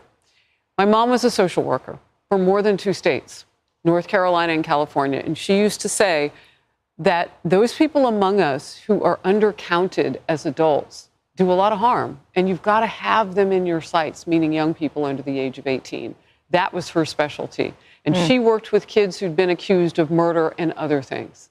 Like that was her specialty. And I know you were in and out of facilities, detention facilities. It's not easy to do that, but we do have to start to listen to them and talk to them and figure out where they're coming from, and they have to have consequences. Right. As an attorney, I was in and out of those facilities. And not as lest you guys think I was a teen crime criminal. Emily's like, I just want to clear something. No. And Lisa, so we talk about these statistics, and they're very concentrated. And I argue that a lot of these Democrat inner cities have been discarded under guise of Black Lives Matter. matter, those Black lives have been destroyed because the 95+% of these perps are youth and 96% plus of them are Black American. And the victims are massively disproportionately young Black male too. So where is the care of these clear communities, many of whom are from Baltimore that drive down to DC from Maryland, also in Detroit, also in a couple urban centers? That is not our American society to discard these people and communities, but that is what is happening. Well, I mean, it almost seems like the whole point was to sow chaos and division in the country. And I really think you can draw this back to former President Obama in Ferguson and the hands up, don't shoot lie with Michael Brown, which he pushed on the country. He pushed those lies into the country. And then all of a sudden, police officers turned into the racists and the criminals were the victims and the victims were the criminals, right? And it twisted, it sort of turned, it appended our idea of the criminal justice system. And that's really where all this soft on crime, Black Lives Matter, all of that took hold. And then the reason why these young people are doing it in Washington, D.C., with more than 50% of the carjackings, minors as young as 12 years old, because they can.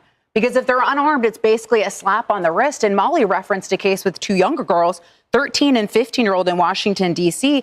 They carjacked a Uber driver, and they were charged as juveniles with felony murder, carjacking, armed robbery, and other offenses. But this is what they did. They used a stun gun to steal a Honda Accord from a 66-year-old Uber Eats driver who was then thrown from the vehicle and died after it crashed. And so I agree with the mentality of charging young people as adults. I think that would stop this because guess what? Consequences matter. Yeah, they do. Most people don't want to commit crime if they know there's actually going to be consequences. But unfortunately, we've been living in a consequence-free country. And that's why we're seeing all of this, particularly in blue cities like Washington, D.C. That's about to change. Janine Pirro is very different than the current or the previous U.S. attorney there. Correct. In Seattle, there was a horrific case of a beloved older woman who was a dog walker, and she was driving her car. She had all the dogs in the back seat. She was carjacked by a young person who then she was killed. She was run over, and so were half the dogs. And it was, it's disgusting. And that's the thing. We talk about crime classifications also.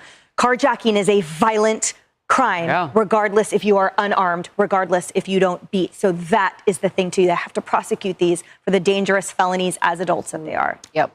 Hey, everyone. Yeah, Lord.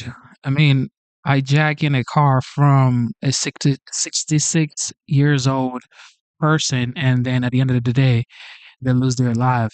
It is out of this world. It is just out of this world. All right, ice, baby. Fox News exclusively embedding with Customs and Border Protection for an immigration raid in Los Angeles. DHS is honing in on a particular neighborhood where it says an infamous gang was formed. Matt Finn is live from LA with more on this story. Hey, Matt.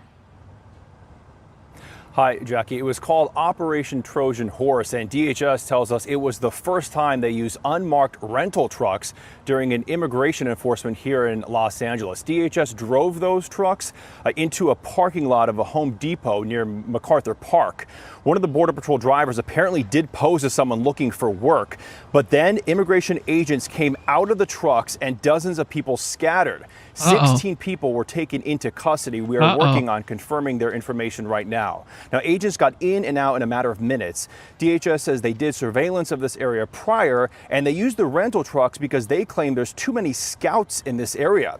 Now, I talked with Border Patrol Chief Greg Bavino and asked for his response to critics who say enforcements like this are just targeting people looking for work.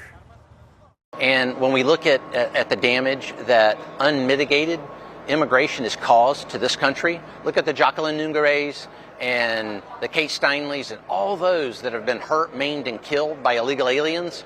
I think they need to redirect their attention and maybe think a little harder before they say things like that. Wow. Now, last month, LA Mayor Karen Bass showed up in person to a federal immigration raid at MacArthur Park.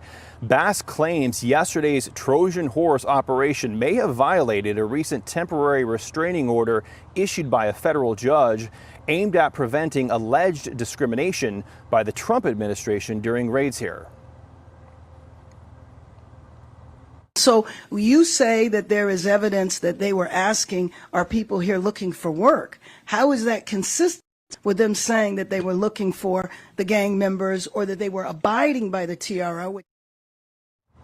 She's always saying Now, Penske almost has released nothing. a statement about DHS using the trucks, writing in part, Penske strictly prohibits the transportation of people in the cargo area of its vehicles under any circumstances. The company was not made aware that its trucks would be used in today's operation and did not authorize this. Penske will reach out to DHS and reinforce its policy to avoid improper use of its vehicles in the future. Now, DHS did respond to Penske's statement in a now deleted post, and DHS pointed to an incident in 2023 when nearly 60 migrants were busted in a human smuggling operation. And at that point, Penske did not release a statement about their truck being used in that incident. I'm Steve Ducey. I'm Brian Kilmeade. And I'm Ainsley Earhart.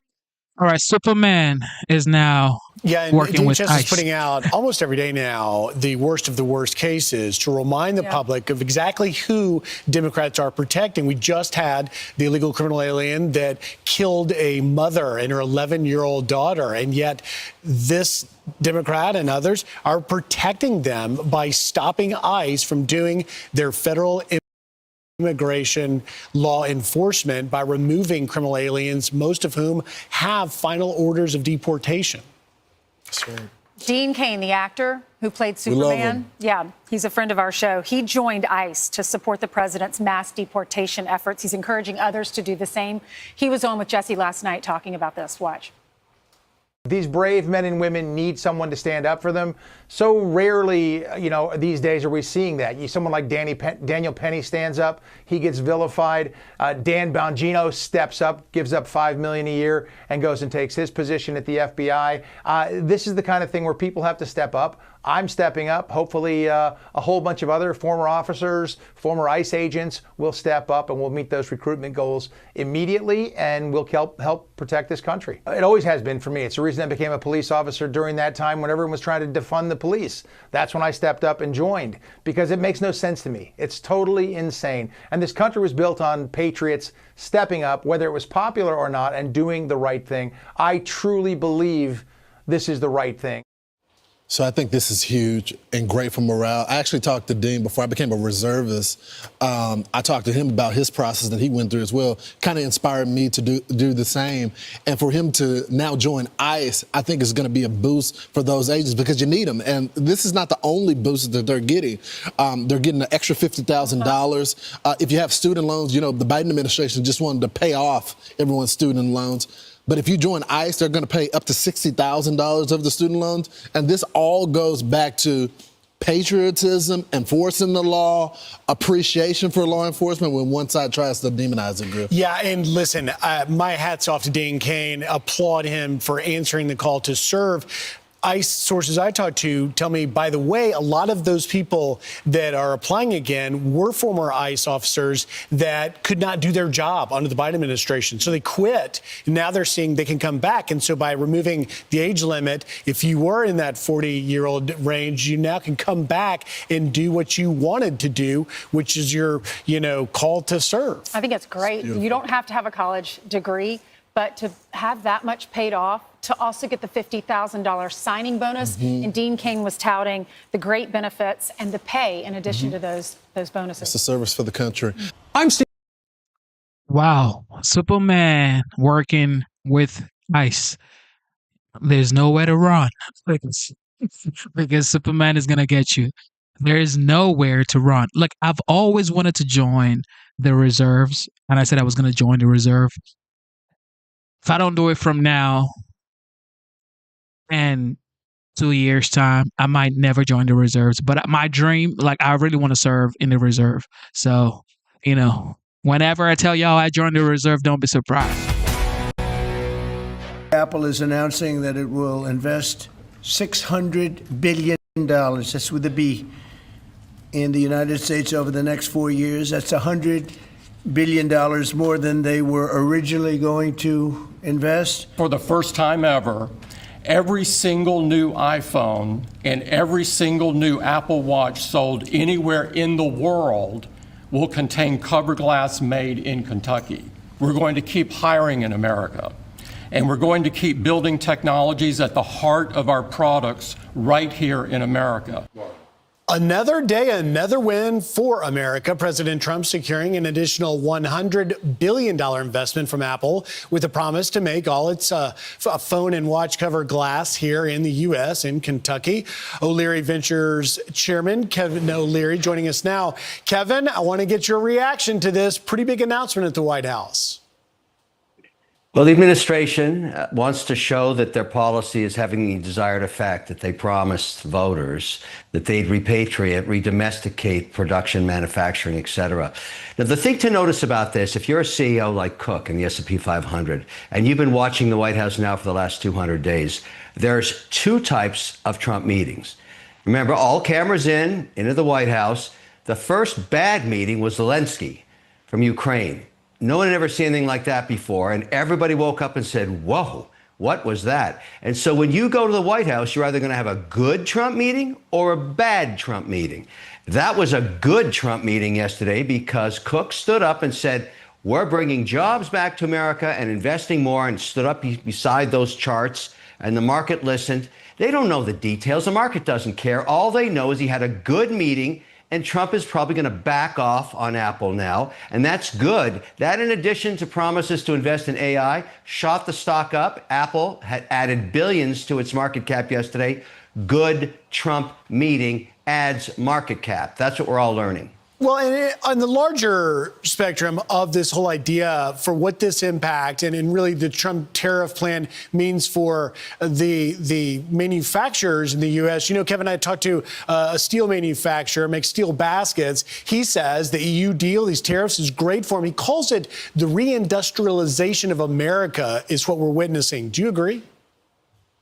Well, it's going to take a long time for that to happen because plants and equipment, purchases are one thing. Building a massive facility like ones that make chips, semiconductors, that takes over a decade. The policy seems to be working in the sense that the overall market is getting used to the volatility. That's the ultimate measure. What is the value of America? It's the S&P 500. It's at all-time highs. And so from a policy perspective, an investor like I look at policy, what's coming out of the sausage grinder, and most of us like what we see. However, Trump is doing something no administration's ever done before. Look at this India situation.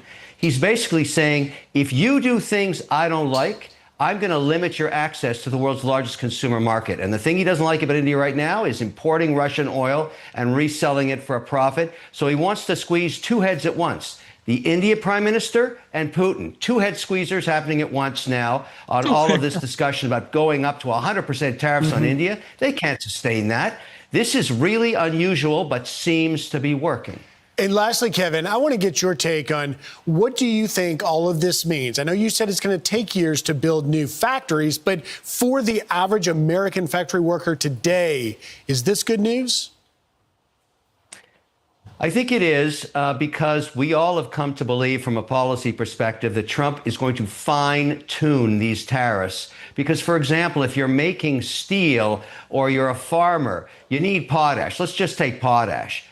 There is no potash in America. So it makes no point in tariffing potash for farmers. That all comes out of Canada. So that's going to be a fine-tuned deal, we all think, we all anticipate, although Canada doesn't have a deal right now. Switzerland doesn't have a deal. I'm really concerned about Switzerland. I'm a watch guy. And right now we're looking at 49% tariffs. Not good. All right. Kevin O'Leary, the watch guy. Kevin O'Leary, Mr. Wonderful, the watch guy. He loves his watch. Switzerland. All right, here we go. Beyonce has, she's doing her thing. Here we go. A Beyonce ad now from actually last year for Levi's is now being pulled into the controversy spurred by the woke left over Sydney Sweeney's campaign for American Eagle jeans. A post that's gone viral comparing the two women dressed in denim with blonde hair says, quote, so Beyonce can pose in Levi jeans and it's art, but when a white woman does, it's a national crisis? Nate Foy is in New York City. So, Nate, if anybody thought that this was going to die down, now the left is doing something that the left only does. Hey, they don't want to be the party of women. They're just going to pit everybody against each other. Well, and Levi's, from a business perspective, is taking advantage of all of this outrage with the Sydney Sweeney campaign and all the attention that's come with it. The jeans maker out with a new iteration of an ad that you mentioned features Beyonce, and it's entitled The Denim Cowboy. So take a look. Levi's posted, again, a continuation of a years-long campaign. They came out with a few of these in February. This is a new one, a video where Beyonce plays a pool shark. She plays for jeans instead of money. Now, the images of both campaigns appear quite similar. Take a look. But Beyonce's ad doesn't have a play on words about jeans. Some loved Sweeney's campaign. Others went as far as calling it Nazi propaganda and claimed that it promotes eugenics. If there is a double standard, it's because it springs from the inherent aesthetic inconsistency. The connection is that they're both fantastically orchestrated for completely different reasons. One has drawn criticism and ridicule. The other has either drawn praise or a benign indifference. And they're both drawing reactions. Take a look at this. The Pentagon got in on the fun, posting Defense Secretary Pete Hegseth and writing, quote, SecDef has great genes. President Donald Trump, of course, posted about it. Quote, Sydney Sweeney, a registered Republican, has the hottest ad out there. It's for American Eagle, and the jeans are, quote, flying off the shelves. And that is exactly what's happening. American Eagle's stock is up since debuting its campaign 2 weeks ago. And Trump says that's because the tides have turned and being a Republican is now cool. You'd be surprised at how many people are Republicans. That's what I wouldn't have known, but I'm glad you told me that. If Sydney Sweeney is a registered Republican, I think her ad is fantastic. And on Truth Social, Trump pointed to Bud Light and Jack. Great jeans, C. Shelley. I hope you're here listening to this, okay? Because we know C. Shelley got great jeans, okay? Great Jaguar as examples of woke advertising gone wrong. American Eagle is not backing down from the criticism, posting a statement on Instagram that the phrase Sydney Sweeney has great genes is and always was about the jeans. I'll send it back to you, Harris. Good line. I like it, Nate. Thank you. And then I think it was Jet. Jet said it's all about the butt, okay? For the genes to be great. But I got to tell you, sometimes it could be different things, okay? Because, wait a minute, look. Look, you didn't hear it from me, okay? You didn't hear it from me. You heard it from Jet and Derek. Anyway, here Here to we answer go. that question, former Hannity. Democratic strategist Dan Turrentine is with us, along with Fox and Friends weekend co-host Charlie Hurt. All right, Dan, that is your party. Is there anything that you heard me say in that monologue you disagree with? Sean, I wish there was, but unfortunately, for people like myself and folks that are focused on trying to win races and rebuild our majority, it's horrifying that the party just will not come to grips with the depths of its problems and do the things to get out of it. And you said it earlier, there's two big problems. The first is our leadership, such as it is terrified of being canceled. If they come out and say it's great that the border has been secured, they'll be attacked. If they say that boys shouldn't be playing girls' sports, as Gavin Newsom and Rahm Emanuel did recently, they were attacked. If they come out and say it's great that the police keep our neighborhoods safe and that they're heroic in their efforts, they'll be attacked.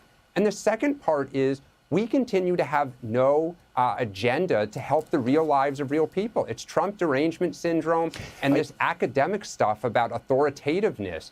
Until we come to grips with this and start doing this work, we're going to remain in a ditch. Yeah, Dan, let me go a little bit deeper here.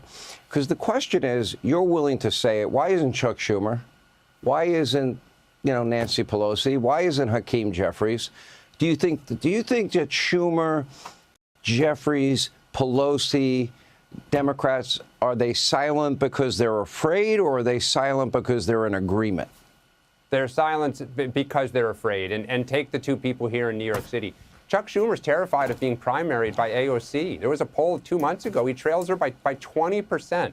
The only way that he could defeat her is to savage the base, right? Good luck being the Senate Majority Leader again if you go to war with your own base. The second is Hakeem Jeffries. He wants to be Speaker if we're able to retake the House.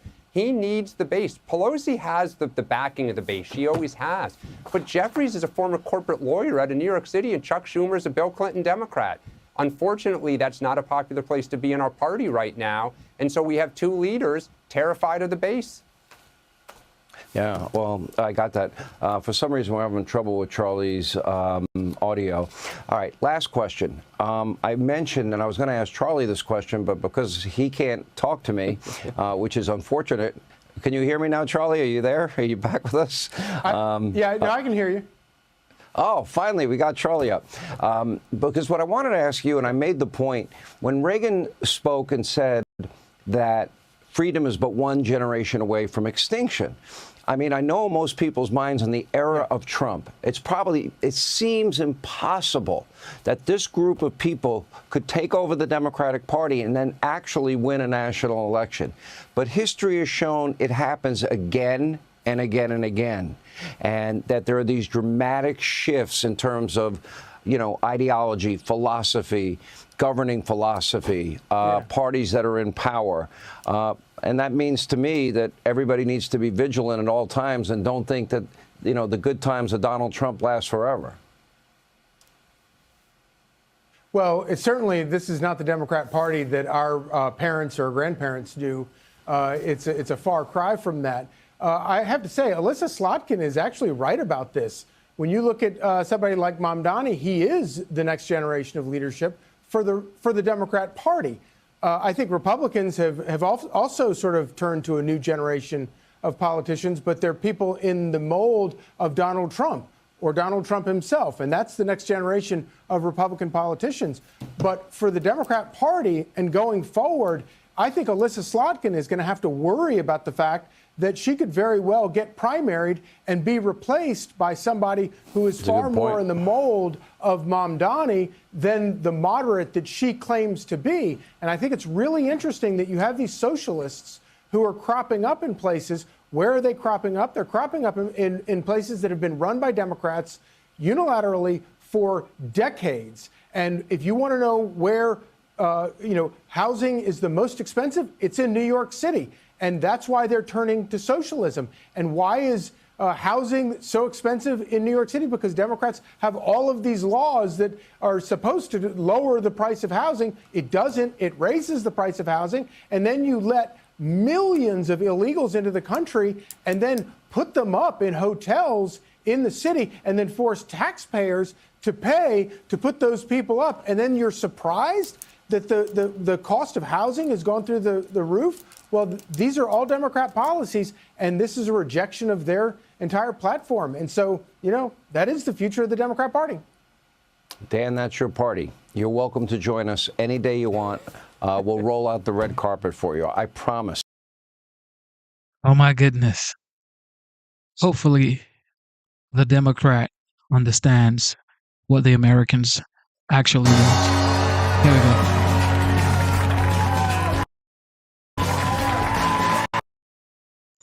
All right. Y'all want to do Gutfeld? That's the thing about Democrat. Like, I don't understand the Democrat. Talk to the American people. What do you want? Stop talking about we're going to get Trump.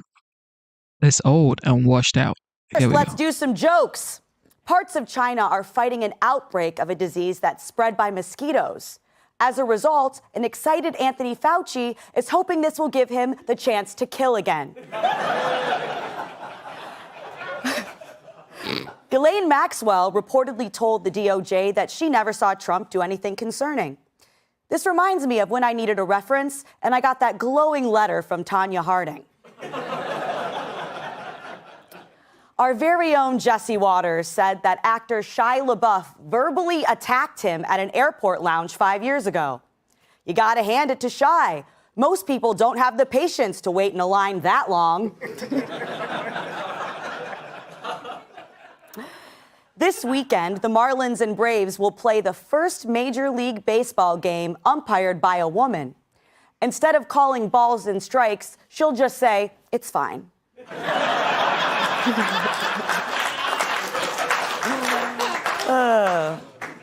Sean Diddy Combs reportedly wants to launch a comeback at Madison Square Garden after he's free. So, if you're a Diddy fan hoping for more shows, you're in luck. It's terrible. awful. A young woman in China can't stop having orgasms, and doctors can't figure out why. Although some experts theorize it might have to do with this man's recent trip to China.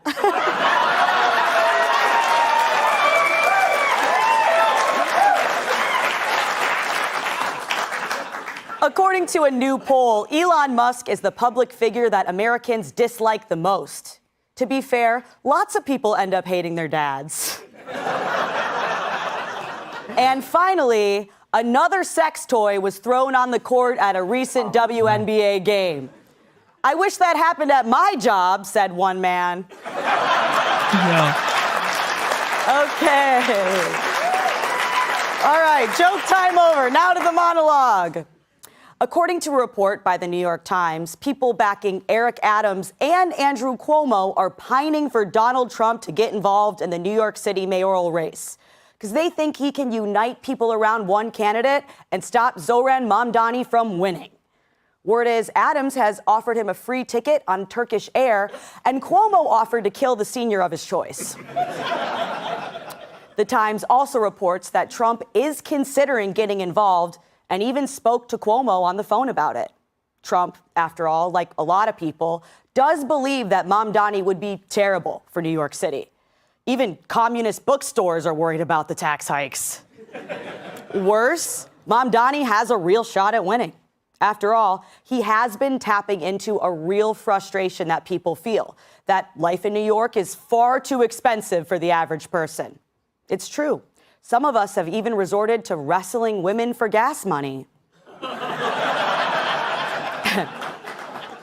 Of course, there's others who are well off enough that they can take multiple days off for one colonoscopy just so they can really cherish the experience. Apparently, it took so long because Greg kept shouting, "Hey, put that back in."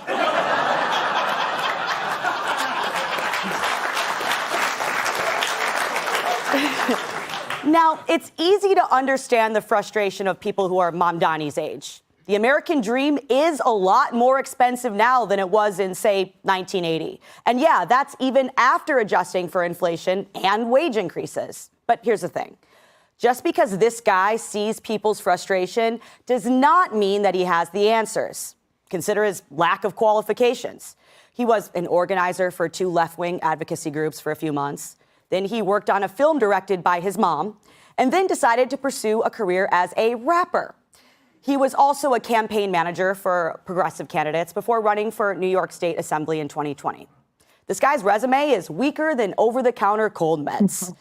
And for some reason, socialism has somehow maintained a much better brand than it deserves, despite the fact that it's been tried to various degrees in lots of countries and it never works out.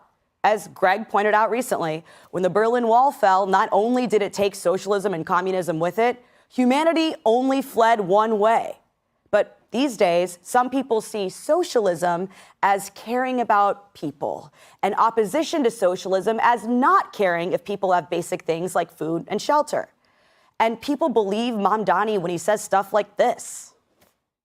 Corporations don't want to pay just a little bit more in taxes to make a better city for all of us. Freezing your rent as the next mayor of New York City. Fast and free buses, universal childcare, funded by taxes on the rich. I will create a network of city-owned grocery stores. It's like a public option for produce. These stores will operate without a profit motive. And before you ask, I'll pay for it by taxing the rich. Oh, so government-run grocery stores will ensure that the prices of groceries stays low? Just ask the Soviet Union how that worked out. The point is, why would anyone trust this guy on anything just because he says so? The last time I just took a man's word for it, I wound up pregnant. Thanks, Larry Kudlow. What? He told me and my husband you can't get pregnant on Saturday. Damn you, Kudlow. Dr. Drew didn't pick up. So yeah, it's not that those who oppose Mamdani or socialism don't want people to be happy and healthy and prosperous. No. For us, it's just that we understand that socialism removes incentives to compete, to innovate, to strive for achievement. Socialism is like a sport that always, at best, ends in a tie. Capitalism, on the other hand, thrives on incentives and creates opportunity. It creates wins that can benefit everyone.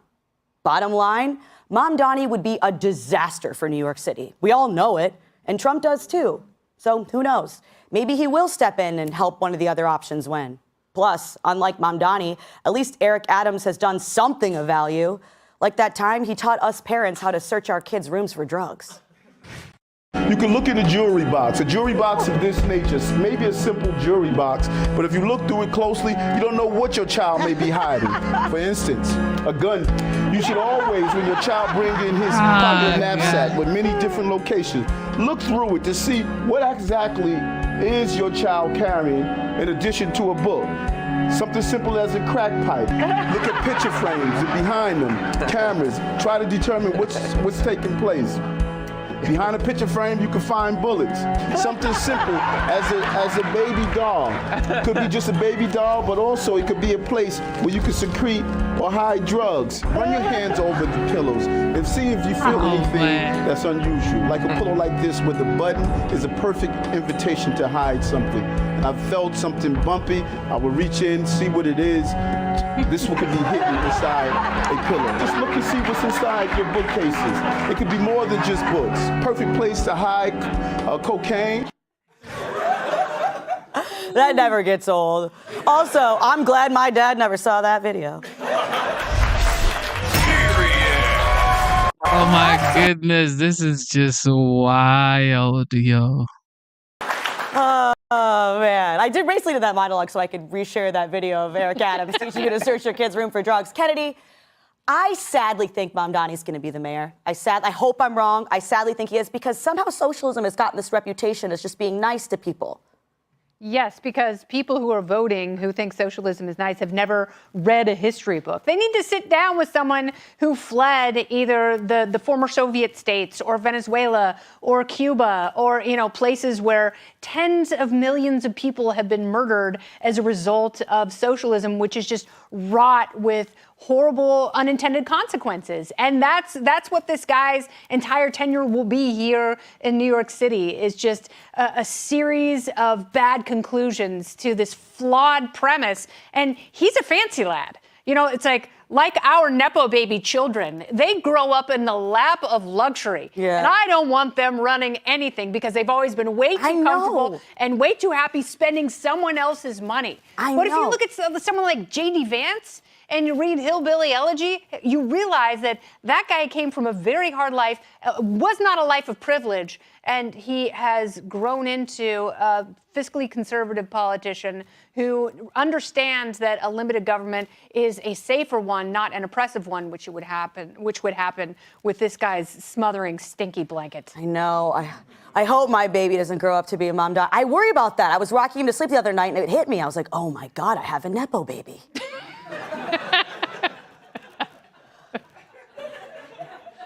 Terrible. Mackie, what are your thoughts on this? Kat, I always say that communism is a lot like my love life. There's a lot of women waiting in a very long line, and they're very thin because I prefer that. And there's just not enough to go around. But you know that government supermarket's going to be terrible compared to the other supermarkets. I'm like, where are your Carvel ice cream birthday cakes for one? And they're like, we don't carry those, you capitalist dog. And to me, it just seems to me that capitalism is better because even the complaints communists have seem like compliments. They're like, rich people have their own spaceships. I'm like, that's amazing. That's amazing that maybe, just maybe, I could have a spaceship someday. And then communist complaints are just really bad complaints. They're like, there's no food, everyone's hungry, and then you get thrown in the gulag because you complain that everyone's hungry. That's a dark ending. I should have done that in reverse. Tyrus, you live in Florida, so I mean. Yeah, damn right. Listen, I'm conflicted on this, and one, because I have no dog in this race, and worst case scenario is he gets in and all the rich people move to Florida, which means you'll have to fly to work. And I just want to say that it's beautiful. The temperature right now is about 80 with a nice little ocean breeze. It's Palm Beach is phenomenal this time of year. I'm just saying it'd be a nice place for a studio. Just putting it out there. You have to understand that this is why when I say I'm conflicted is because I think the people have the right to make a choice, and you have a choice. And if the people of New York choose this guy, then what are the needs of the city of New York? Because he only is getting support from the people he's threatening to tax. You know, like Mayor Adams, whether you like him or not, he put public safety first over party. That's why we have crime down in New York City. That's why we're seeing all these good things that are happening in New York City in terms of compared to where it was to how it is. There's still a lot of work to do. So is it based off the success of what Mayor Adams has done with rebolstering the police in this city that now they're like, oh, we're going to go back to having somebody who's anti-Trump run New York? And we saw how horrible that played out. So the people have the right to make a choice. I just don't understand under any fathom how you could vote for a guy with literally no credentials. And again, if you're about virtue signaling, he tried to pretend that he was African-American to steal a brother's spot. So if you're worried about racism and all this other stuff, here's a perfect guy to vote against.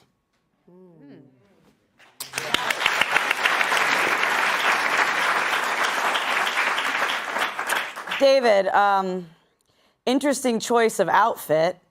Oh, thank you. Is that a Secret Service pin? I was going to say, is that an IUD? Oh, this whole thing? No. This is just one of our chrome Made in America razors over at Western Razor. Works as a nice accessory, too, you know.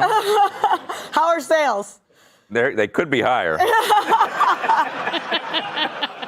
I have to remind people, by the way, it's a real company. I don't know why people are like, is it a joke? It's like, what kind of a joke is this? That I have a fake, it's real. Go westernrazor.com. He has a razor blade lapel, people. That's Yeah, pretty real. it's an actual razor blade. They let you into the building with that? They're all There's clients. no security here. But yes. Are you worried about how Mamdani might affect the sales at westernrazor.com? Well, he might tax me. I'll have to relocate. You know, if the sales get too good. That's what I never understood about it. I don't understand why New Yorkers find socialism appealing. Mm-hmm. I've never been on the subway like, hey, you see that guy clipping his toenails? I wish he could have more of my income. How do I get more of my money to this guy? This gentleman with his pants off. How can I give him? And by the way, liberals are such hypocrites. I'm trying to buy a house. All these Democrats are, socialism. They're all socialists until they have to sell their house. Mm-hmm. Then they get capitalists real quick. You go to all these showings. No one's ever like, hey, you know what? We just want the best fit for the neighborhood. Money's not important. Now, what they do is they say, look, by noon tomorrow, whoever has the biggest pile of cash in my door gets the keys. Yeah. That's how it works. So everything is fake. They don't believe it, but they just do it because it's like, all right, this feels good. Mm-hmm. All right, well, on that happy note. Hey, Sean Hannity here. Hey, click here to subscribe. You guys want to keep going? We've been streaming for more than 3 hours now. Okay, let's see if we could do like 4 more. All right, here we go. Hannity. Now, with reaction, he is the chairman of the House Judiciary Committee, and that is Jim Jordan.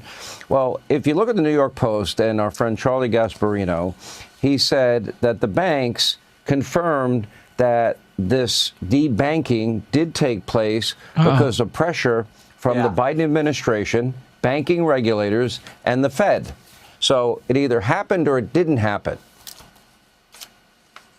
Well, we know it's happened, Sean, because we've seen it before. I mean, banks they collect all kinds of information on their customers, and then they give the government access to that information. And we reported this in a report last Congress. After January 6, 2021, the FBI sends an email to Bank of America.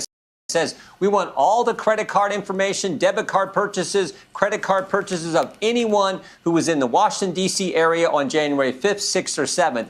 And they asked for that information not without a warrant. which is not how it's supposed to be. So we know what the government does, and then they collect all this information from the banks, and we found in our investigation that 14,000 government employees back in the Biden administration searched that database 3 million times. Information the banks has, the government's going in there and finding out things about Americans that they're not supposed to, again, without a warrant. And that is not how it's supposed to work in our country. You want to search through your stuff, your viewers' stuff, my stuff, the people I represent, you want to go through our stuff, the government's supposed to go get a warrant from a separate and equal branch of government, not do what they were doing. And then all this leads to what you're talking about. Sometimes then they'll go, well, we're just going to debank these people after what the government's told us to do, what the government's asked for. We're just going to debank them. That's the process that frightens us all. How do we prevent this from happening? And for example, you know, an institution like the IRS, as powerful as they are, how do we prevent them from not targeting conservatives? You remember back in the day, we dealt with that issue and conservatives. Yeah, it all starts with leadership. You got to have the right guy in the White House and a guy who understands, like President Trump. I mean, look at what he's done. He told businesses, he says, you need to start investing in America, and it's happening. We heard it today from Tim Cook and Apple. Then he said to universities, hey, knock off the nonsense, all the woke stuff, all the anti-Semitic baloney. That's changing. Now he's telling banks, you need to knock it off, too. You can't just use, for political reasons, get rid of customers. You can't just turn information over to the government when they ask for it without a warrant. You can't do that. So it's all about leadership, and we have that kind of leadership now in the White House, and maybe just as importantly at the Department of Justice with Pam Bodney, Todd Blanche, and Kash Patel. Do you believe there, with this grand jury, and I only got about 20 seconds, do you believe with this grand jury there will be indictments? Relative to what Tulsi's brought forward on the Russia case, I think John Brennan is everything I can see. This guy changed the intelligence community assessment. It was at his prompting, and Clapper and these guys. So I do think there's something there. And God bless Tulsi, again, showing leadership, bringing this information forward, and then forwarding it on to, referring it to the Justice Department. So we'll see what Pam and Todd and the team there at the Justice Department do. But I do think there's problems, particularly with Mr. Brennan. Brennan, what about? One thing is for sure, the director of National Intelligence, Tulsi Gabbard, literally saved the day. All right, here we go. Jeanine Pirro. Off her confirmation in the U.S. Senate, we're delighted to be joined by my dear friend, the new U.S. Attorney for the District of Columbia, Judge Jeanine Pirro. Can I still call you Judge? You can call me whatever you want. Okay, Laura, you're my friend. It's so great to see you here, It's so great Judge. to be here. This is the first time I'm back on Fox, and I chose your show. It's so exciting. Tell us what we can expect from your time as U.S. Attorney. First of all, there was another homicide, so we're now at 99 homicides so far this year. There's no question that Washington, D.C. has an incredible number of homicides. You know, and you can say that violence and crime is down, but the truth is violence is more lethal than it's ever been. And when we say it's down from what? Right, real high. Okay, we've got carjackings that are up 111%. The problem in D.C., and President Trump, in his effort to make D.C. safe and beautiful, said to me, I want you to enforce the law to make sure that there's accountability. And I spoke to the president yesterday at length about what was going on here. I said, if you're 14, 15, 16, or 17 years old, you get coddled, as you do in most American Democrat cities. So I can't charge these people. This young kid who worked at the White House was beaten to a pulp. He's got a broken nose. He's got a severe concussion. He's battered all over his head, by a gang of punks. 10 of them, I believe. 2 have been arrested, 2 15-year-olds. None of them come to my office, Laura, because they're not considered criminals. They go to family court where the effort is rehabilitation. The D.C. Council, and the president is right, they've got to stop their coddling. Number one, we've got to lower the age of responsibility to 14. I'm tired of having these kids commit crimes in their crews, not gangs in D.C. We've got an intern, you said it in your open. He's an intern from college. He gets shot shot going out for McDonald's at 10:30 at night. This kid is trying to help his girlfriend or his friend to a car. He gets assaulted, and but for a cop going by, they would have, had they gotten him on the ground, they would have stopped him and finished him. He was able to stay standing. This has to end. The council has this Youth Incarceration Act where we had a guy who shot a kid on a bus, not justified, with an illegal gun. You know what the sentence was? Probation. The judge said go to college. Okay? He took an illegal gun. He should be jailed for the illegal gun. Forget about the shooting. You put that on top of the gun. Then what we've got are kids who are out there who are making fun of all of this, doing carjackings, and I can't touch them because they want to protect them. They know that, and that's why they travel in gangs. Know that. And the older kids send out the younger kids to do the real dirty work because they know they're fine. They absolutely understand. And youth violence is on the rise, not just in D.C., but across the country. And if you think that these kids need to be coddled and they need to be hugged, they need to have consequences, they need to understand that enough is enough, that we're going to put them in jail or some kind of youth rehabilitation detention facility and not allow the D.C. Council, one of whom I just recently indicted, to take cover for these kids. It's time to end it. That's what the president wants. That's what we're going to do. But look at what worked in New York City when Giuliani was mayor. He went after the small crimes, which led to reducing the big crimes. So the quality of life. So people defecating in the streets, blocks from the Capitol, which I saw the other day. That was lovely. The tents on K Street, the tents under the tunnels over here. They cleared up some of those out in front of Union Station, but it's horrific. This is the nation's capital. Exactly. And all over the United States, we have a similar story told. St. Louis, we've still seen blight everywhere. They want D.C. now to be Baltimore. Well, here's the thing. D.C. is the nation's capital. People come here for pride and patriotism, not to get assaulted, carjacked, or shot, get caught in the crossfire like a young kid did last month. Judge, I've been hearing from my sources at the DOJ that there is a very, very big problem with staffing. Assistant attorney generals on down saying we have great plans, we're doing great things, but we're down like 2/3 staff. Yeah, what's going on? 90 prosecutors. Why is that happening? 60 investigators and paralegals. Because nobody cared. I'm telling you right now, nobody cared enough to make sure that office was running. I'm going to have that office running. If you want a job in the nation's capital, in the premier office, the largest U.S. attorney's office, contact me at Janine.Pirro@USDOJ.gov. Are you talking USDOJ.gov. USDOJ, okay, got it. Are you talking to the D.C. Attorney General, Brian Schwab? Yeah, I talked to him. Okay, so. But I talked to the mayor more. I got to give the mayor credit.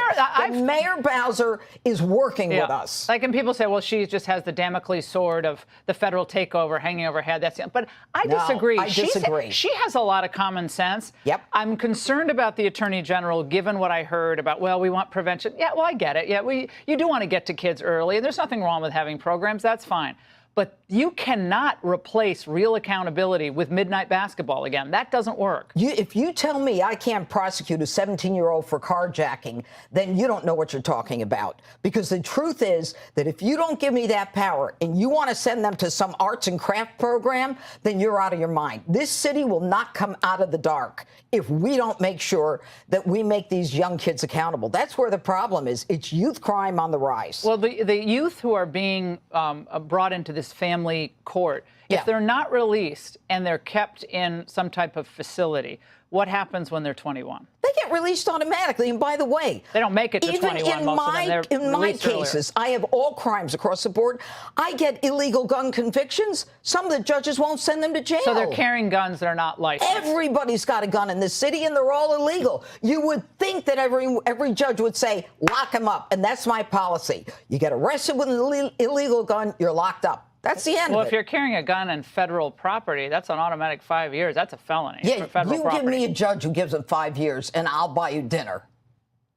Can I do that? Yeah. Can you do that? Now, Judge, the difference between being a host on Fox and working in a government office, having worked in government offices myself, tell me the experience. Explain. First of all, I miss Fox. I love everybody. Government is hard. Government is all about accountability, responsibility. I work 12 hours at least every day.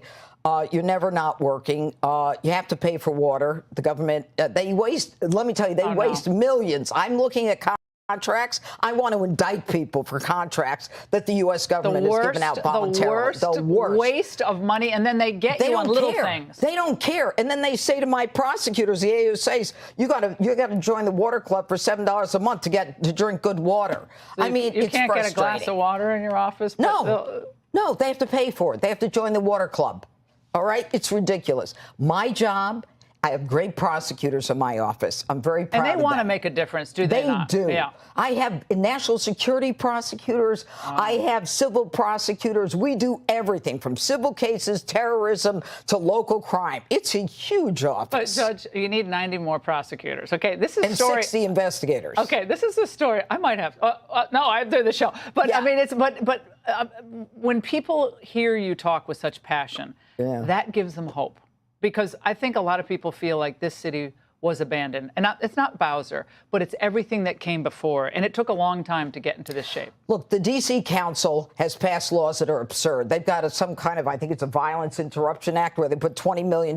They take murderers, convicted murderers, to go out into the community, pay them to interrupt violence. Okay, does that make sense to you? It doesn't make sense to me. What the D.C. Council has to do is change the law to protect the people of the district. And the likelihood, 1 to 10, 10 being most likely, how likely is we're going to see a federal takeover of D.C.?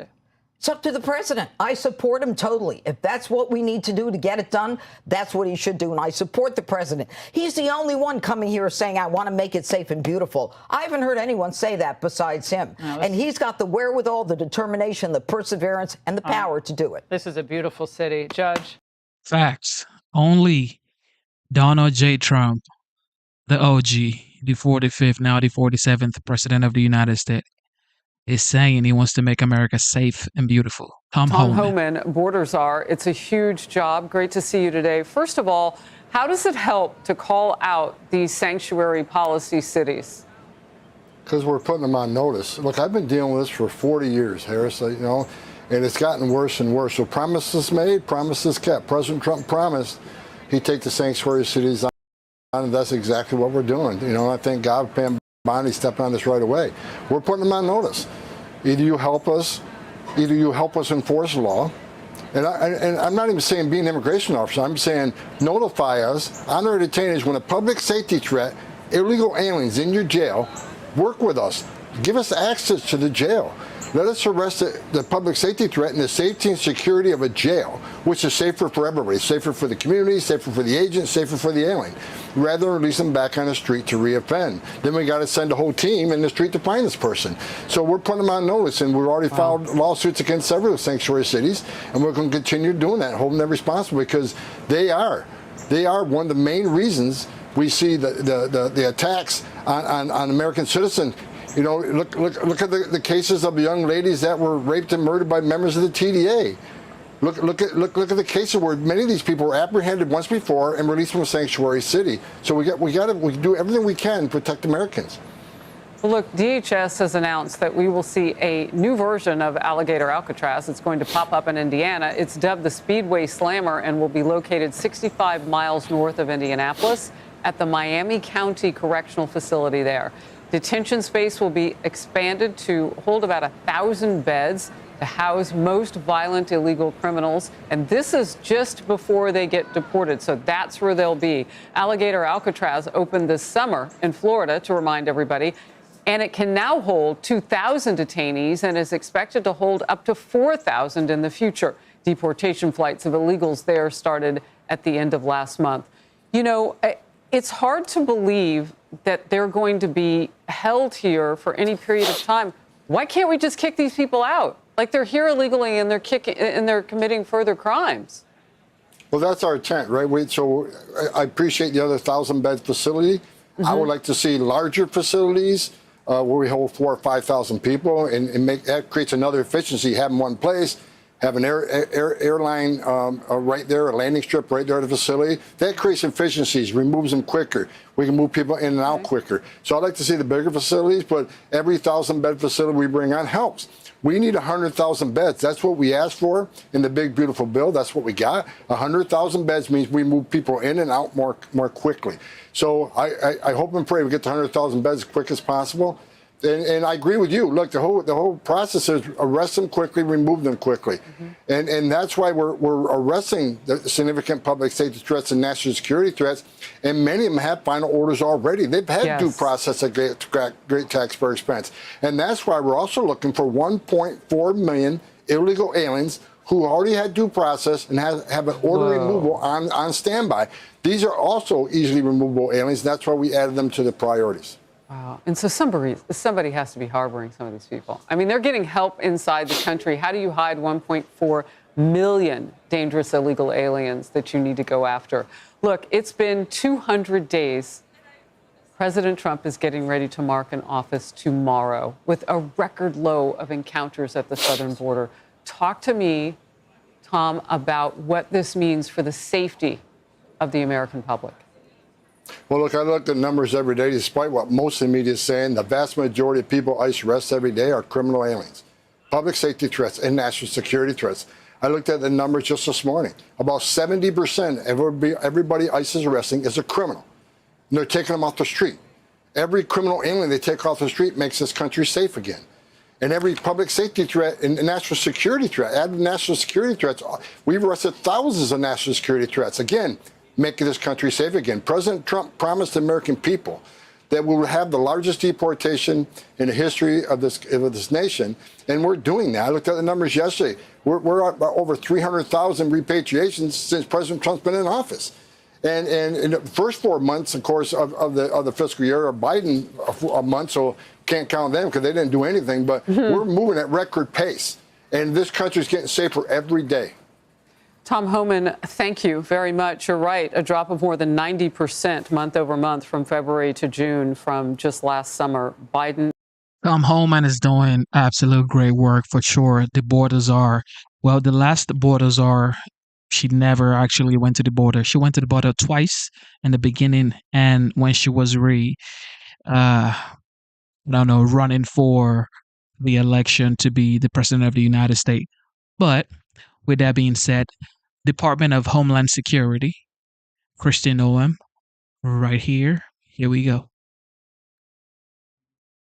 So the Department of Homeland Security announcing the next alligator Alcatraz, but this one will be located in Indiana, and they're calling it the Speedway Slammer. Set to house the worst of the worst criminals. Here to discuss is DHS Secretary Kristi Noem. Madam Secretary, thanks so much for joining Fox and Friends this morning. Good morning, Lawrence. So, Madam Secretary, this is the next phase of this. You guys need more beds, and it looks like Indiana has agreed to do this. How long would people be housed here, and how quickly will they be deported after that? Well, it'll be exactly the same type of facility and how it's utilized as our other detention centers. When individuals, these criminal illegal aliens, the worst of the worst, are detained by ICE, they will be processed and go through due process and paperwork and then return to their countries. Obviously, we want them, if they've committed criminal acts or been convicted of them, we want them to pay the consequences of that, but then we will send them home. They don't belong in this country. They never should have been allowed in under the Biden administration. And so that's what this facility is in Indiana, and we're so grateful for the partnership that we're building with governors. We've got several of these facilities that'll come online soon, and it really is meeting a need that our country has to clean up our streets. Madam Secretary, is it fair to say, and I know you guys are anticipating more funding with the big, beautiful bill, but when I talk to my sources, my ICE friends, they say we don't even have enough beds right now. Is that going to turn around with states' cooperation?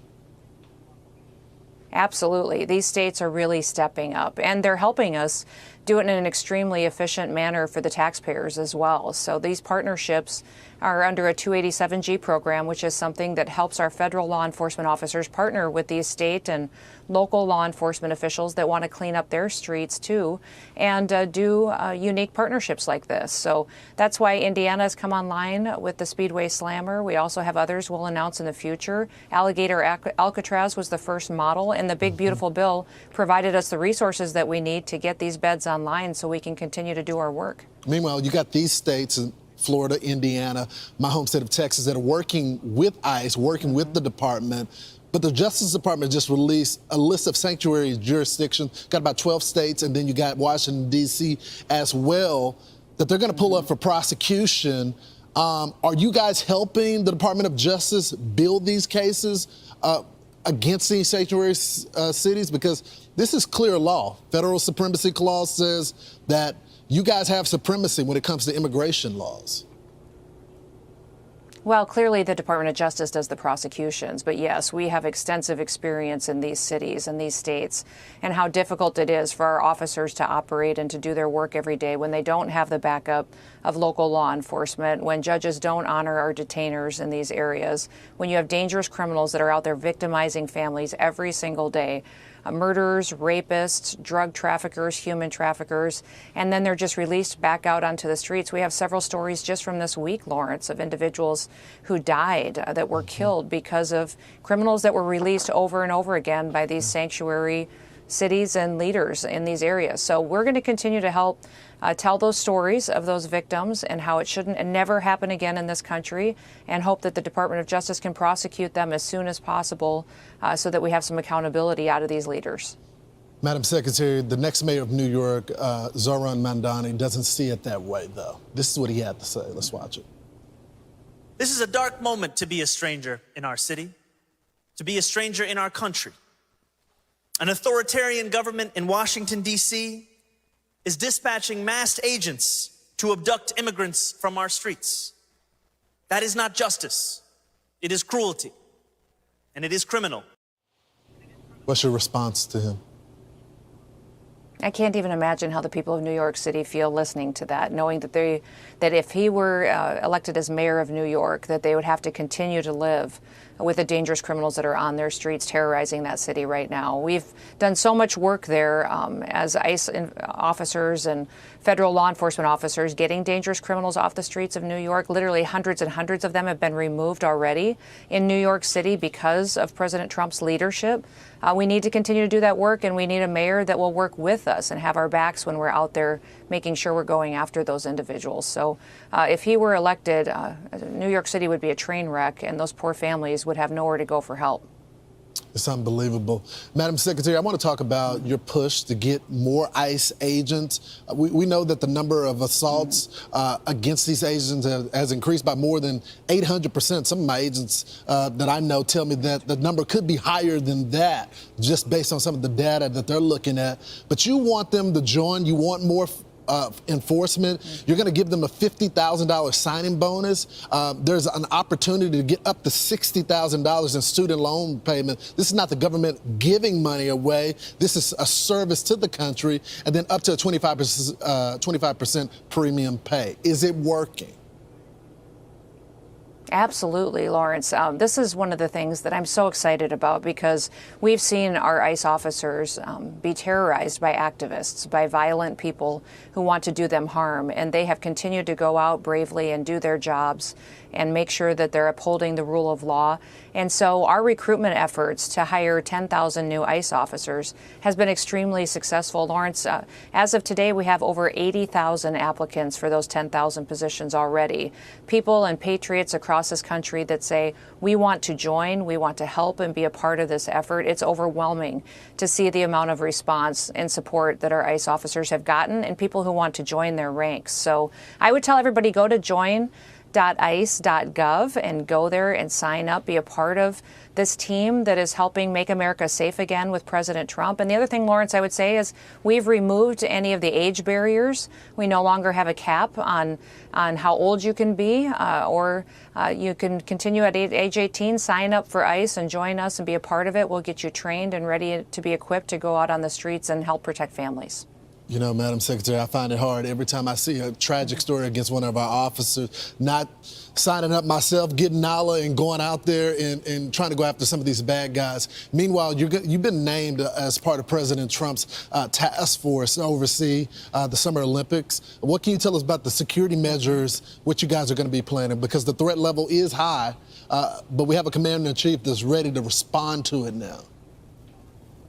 Yeah, absolutely. I'm so grateful that President Trump recognizes the importance of making sure that our country is safe, but also still hosting people from around the world and telling our story of freedom. So the Department of Homeland Security has been given the responsibility to run these games for security measures and to make sure they're facilitated and work with this task force in order to make sure that people can come and compete and do it safely and bring their families as well. So we're excited about this and the team that he's put together with his leadership and Vice President Vance as the vice chair. We're going to host these games just like we do everything in America. We'll do the best job that anyone ever has, and people will come and be entertained, but also the competition builds friendlier relationships around the world. When people come and they spend time together and appreciate each other's cultures, we become more educated about each other, and it helps us build relationships as well that benefit us in other areas. Roger that, ma'am. Thank you, Madam Secretary. We appreciate you joining us this morning. Thank you, Lawrence. Have a wonderful day. Shout out to Lawrence and, of course, DHS Secretary. All right, let's see. In other news, President Trump is threatening a federal takeover of D.C. after police say a former DOJ employee was brutally beaten in the nation's capital. Truly unbelievable. Lucas Thomason joins us live in Washington. Lucas, these type of attacks have been happening for years now. They sure have, Lawrence. Good morning also to Ainsley and Griff. For those eating breakfast, the image that we just showed you and we're about to show you again is tough to watch. The 19-year-old former DOJ staffer known as Big Balls was beaten by a violent mob of minors in the nation's capital in a popular part of town, according to police. A 15-year-old man and a 15-year-old. Somebody from DOJ was very badly hurt last night. You saw that. A young man who was beat up by a bunch of thugs in D.C. And either they're going to straighten their act out in the terms of government and in terms of protection, or we're going to have to federalize and run it the way it's supposed to be run. Now, this summer, Edward Korestein, the former DOJ lieutenant known as Big Ball, spoke to our own Jesse Waters. Elon Musk reacting to the attack on his platform X, saying, quote, "A few days ago, a gang of about a dozen young men tried to assault a woman in her car at night in D.C. A DOJ team member saw what was happening, ran to defend her, and was severely beaten to the point of concussion. But he saved her. It is time to federalize D.C." Here's a look at those recent attacks this summer. Back in May, a House staffer was the victim of an armed carjacking in the Navy Yard next to Nats Park. In July last month, a congressional intern was murdered in a crossfire from a drive-by shooting. And now, Big Balls left bloodied after this attack.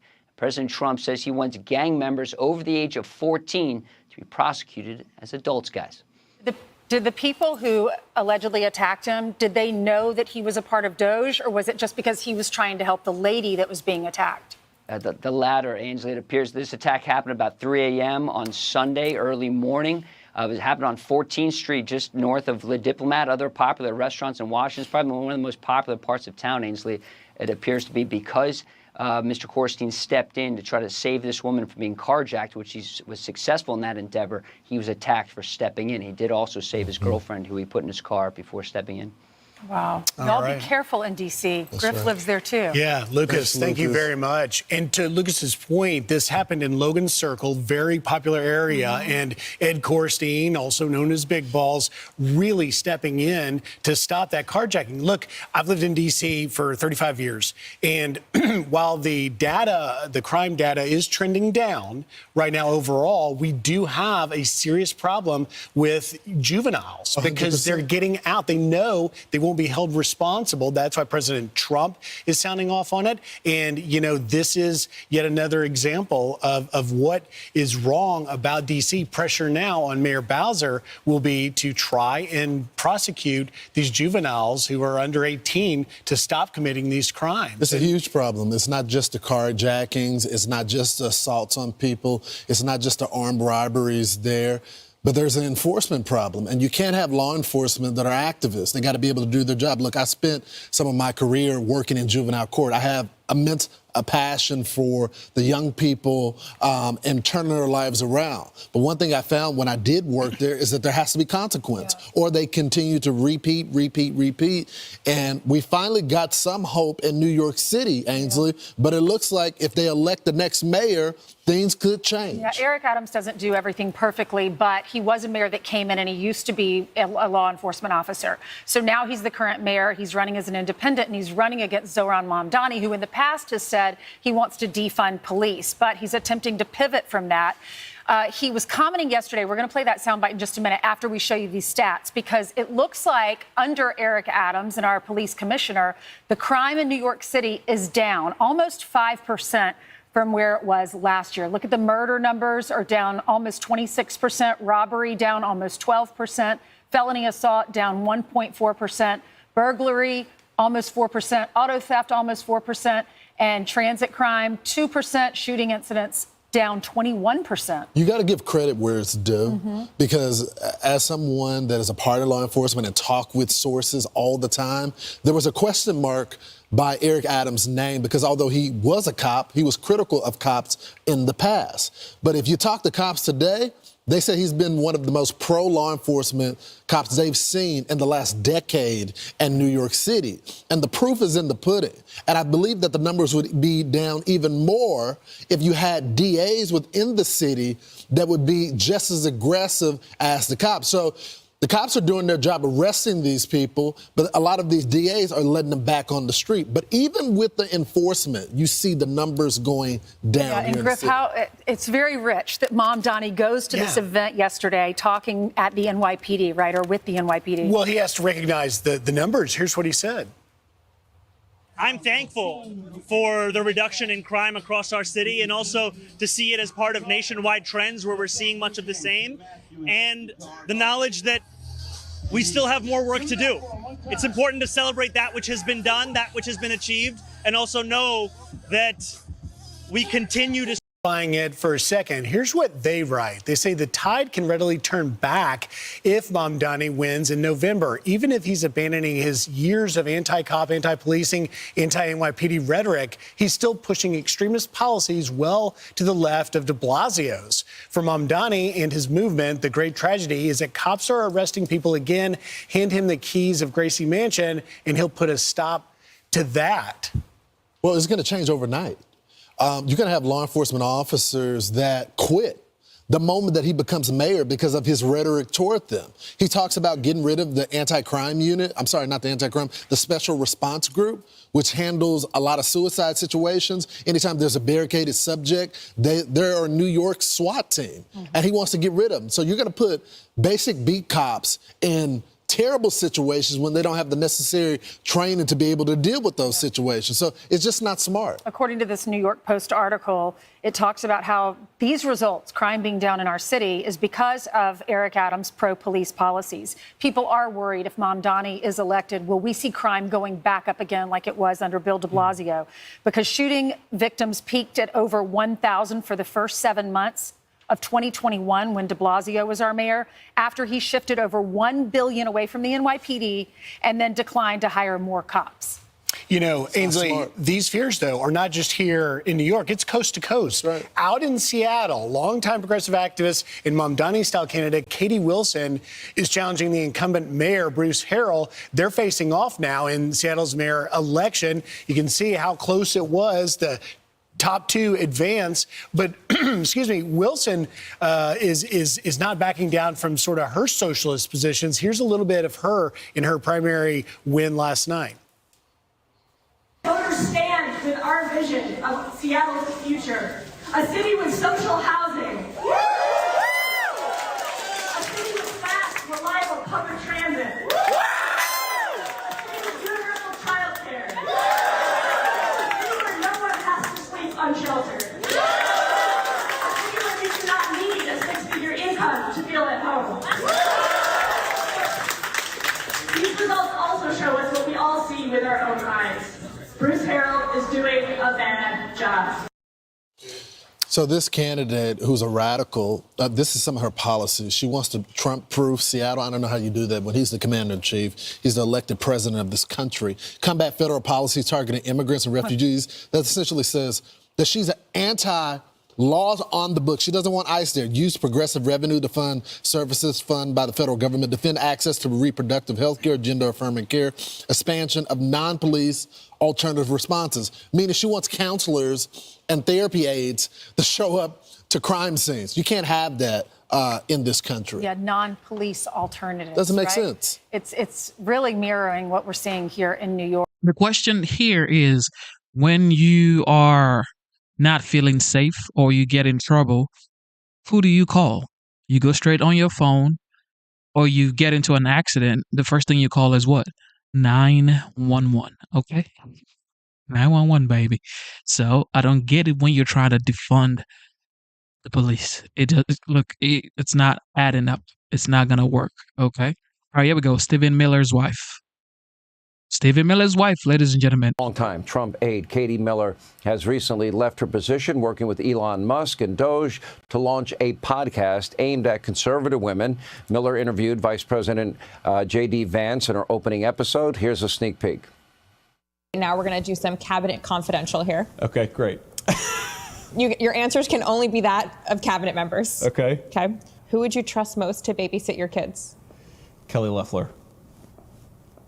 Which cabinet secretary would totally get rolled by your kids? Maybe also Kelly Loeffler. She's got a good heart. She would take very good care of them, but I feel like Linda would be giving out all the candy. Yeah, Linda McMahon would be giving out all the candy. All right, here with more is Katie Miller. If you don't know, Katie's married to the one and only and infamous. I gotta tell y'all, man, you guys have seen Stephen Miller, right? Yeah, everybody knows Stephen Miller. Now, this is his wife. Take a look at Stephen Miller's wife. You know what they say? Beauty is in the hands of the beholder, in the eyes of the beholder, okay? In the eyes of the beholder. Look, I don't know how, but he bagged. He bagged great genes, okay? Stephen Miller. And you guys met during Trump's first term, right? We did. Stephen and I met when I was at Homeland Security as press secretary there, and he was in the White House. Okay, so you work for President Trump in the first term. You guys have a big, beautiful wedding, and then you go work for Elon Musk and Doge. I'm sure that was the experience of a lifetime. Now you break it out into a podcast. Now, I know you understand policy on a serious level, but it's clear from that tape that you're going to mix a little bit of politics and fun with it. Am I interpreting that right? Yes, absolutely. What I find as a conservative mom of 3 young kids, age 4, 3, and 2, who has a full-time job, who tries to make dinner every night for my kids, is that there isn't a space for conservative women in podcasting. There's a lot of podcasts out there. We saw this in the 2024 election, that this was the bro election, right? President Trump went on Theo Vaughn, Joe Rogan, and talked to this male audience, but there isn't the female alternative. And in order for MAGA to continue to grow and permeate culture and change culture in a positive way, I think we need to talk to conservative women. And I thought, why not me? And so that's what I'm doing, is I'm going to launch a conservative podcast that's meant to talk about relatable lives, lifestyle, culture, politics, sure, but this is meant across the spectrum, from scientists to newsmakers, politicians, entertainers, athletes. And that's what we're going to do, is have conversations that permeate across, no matter where you live in our country. This is what we're going to talk about. It's just real life and honest conversations. Well, so the big question is, will you interview your own husband? Is Stephen Miller going to be a guest on your show? I haven't asked him yet, but I'm sure he'd agree. I think he would be up for an episode about our family and our marriage. He better agree. Who doesn't want to do that? That is must-see TV. That's something you can't miss. Anyway, we'll be watching your podcast. We appreciate your time. Oh, we definitely would be watching your podcast. You ain't got to worry about all that. Yeah, we watching. We're definitely watching your podcast, Mrs. Miller. Okay? We're watching. Okay. Whatever you say, okay? Whatever you're talking about, we are interested, okay? We already love your podcast, as a matter of fact. Matter of fact, we already love your podcast. All right, here we go. Should we do one more? I don't know. Should we just end it right here? You know what? Instead of looking for perfection, seek for consistency. Never give up on yourself. Never give up on your dreams. Never give up on God.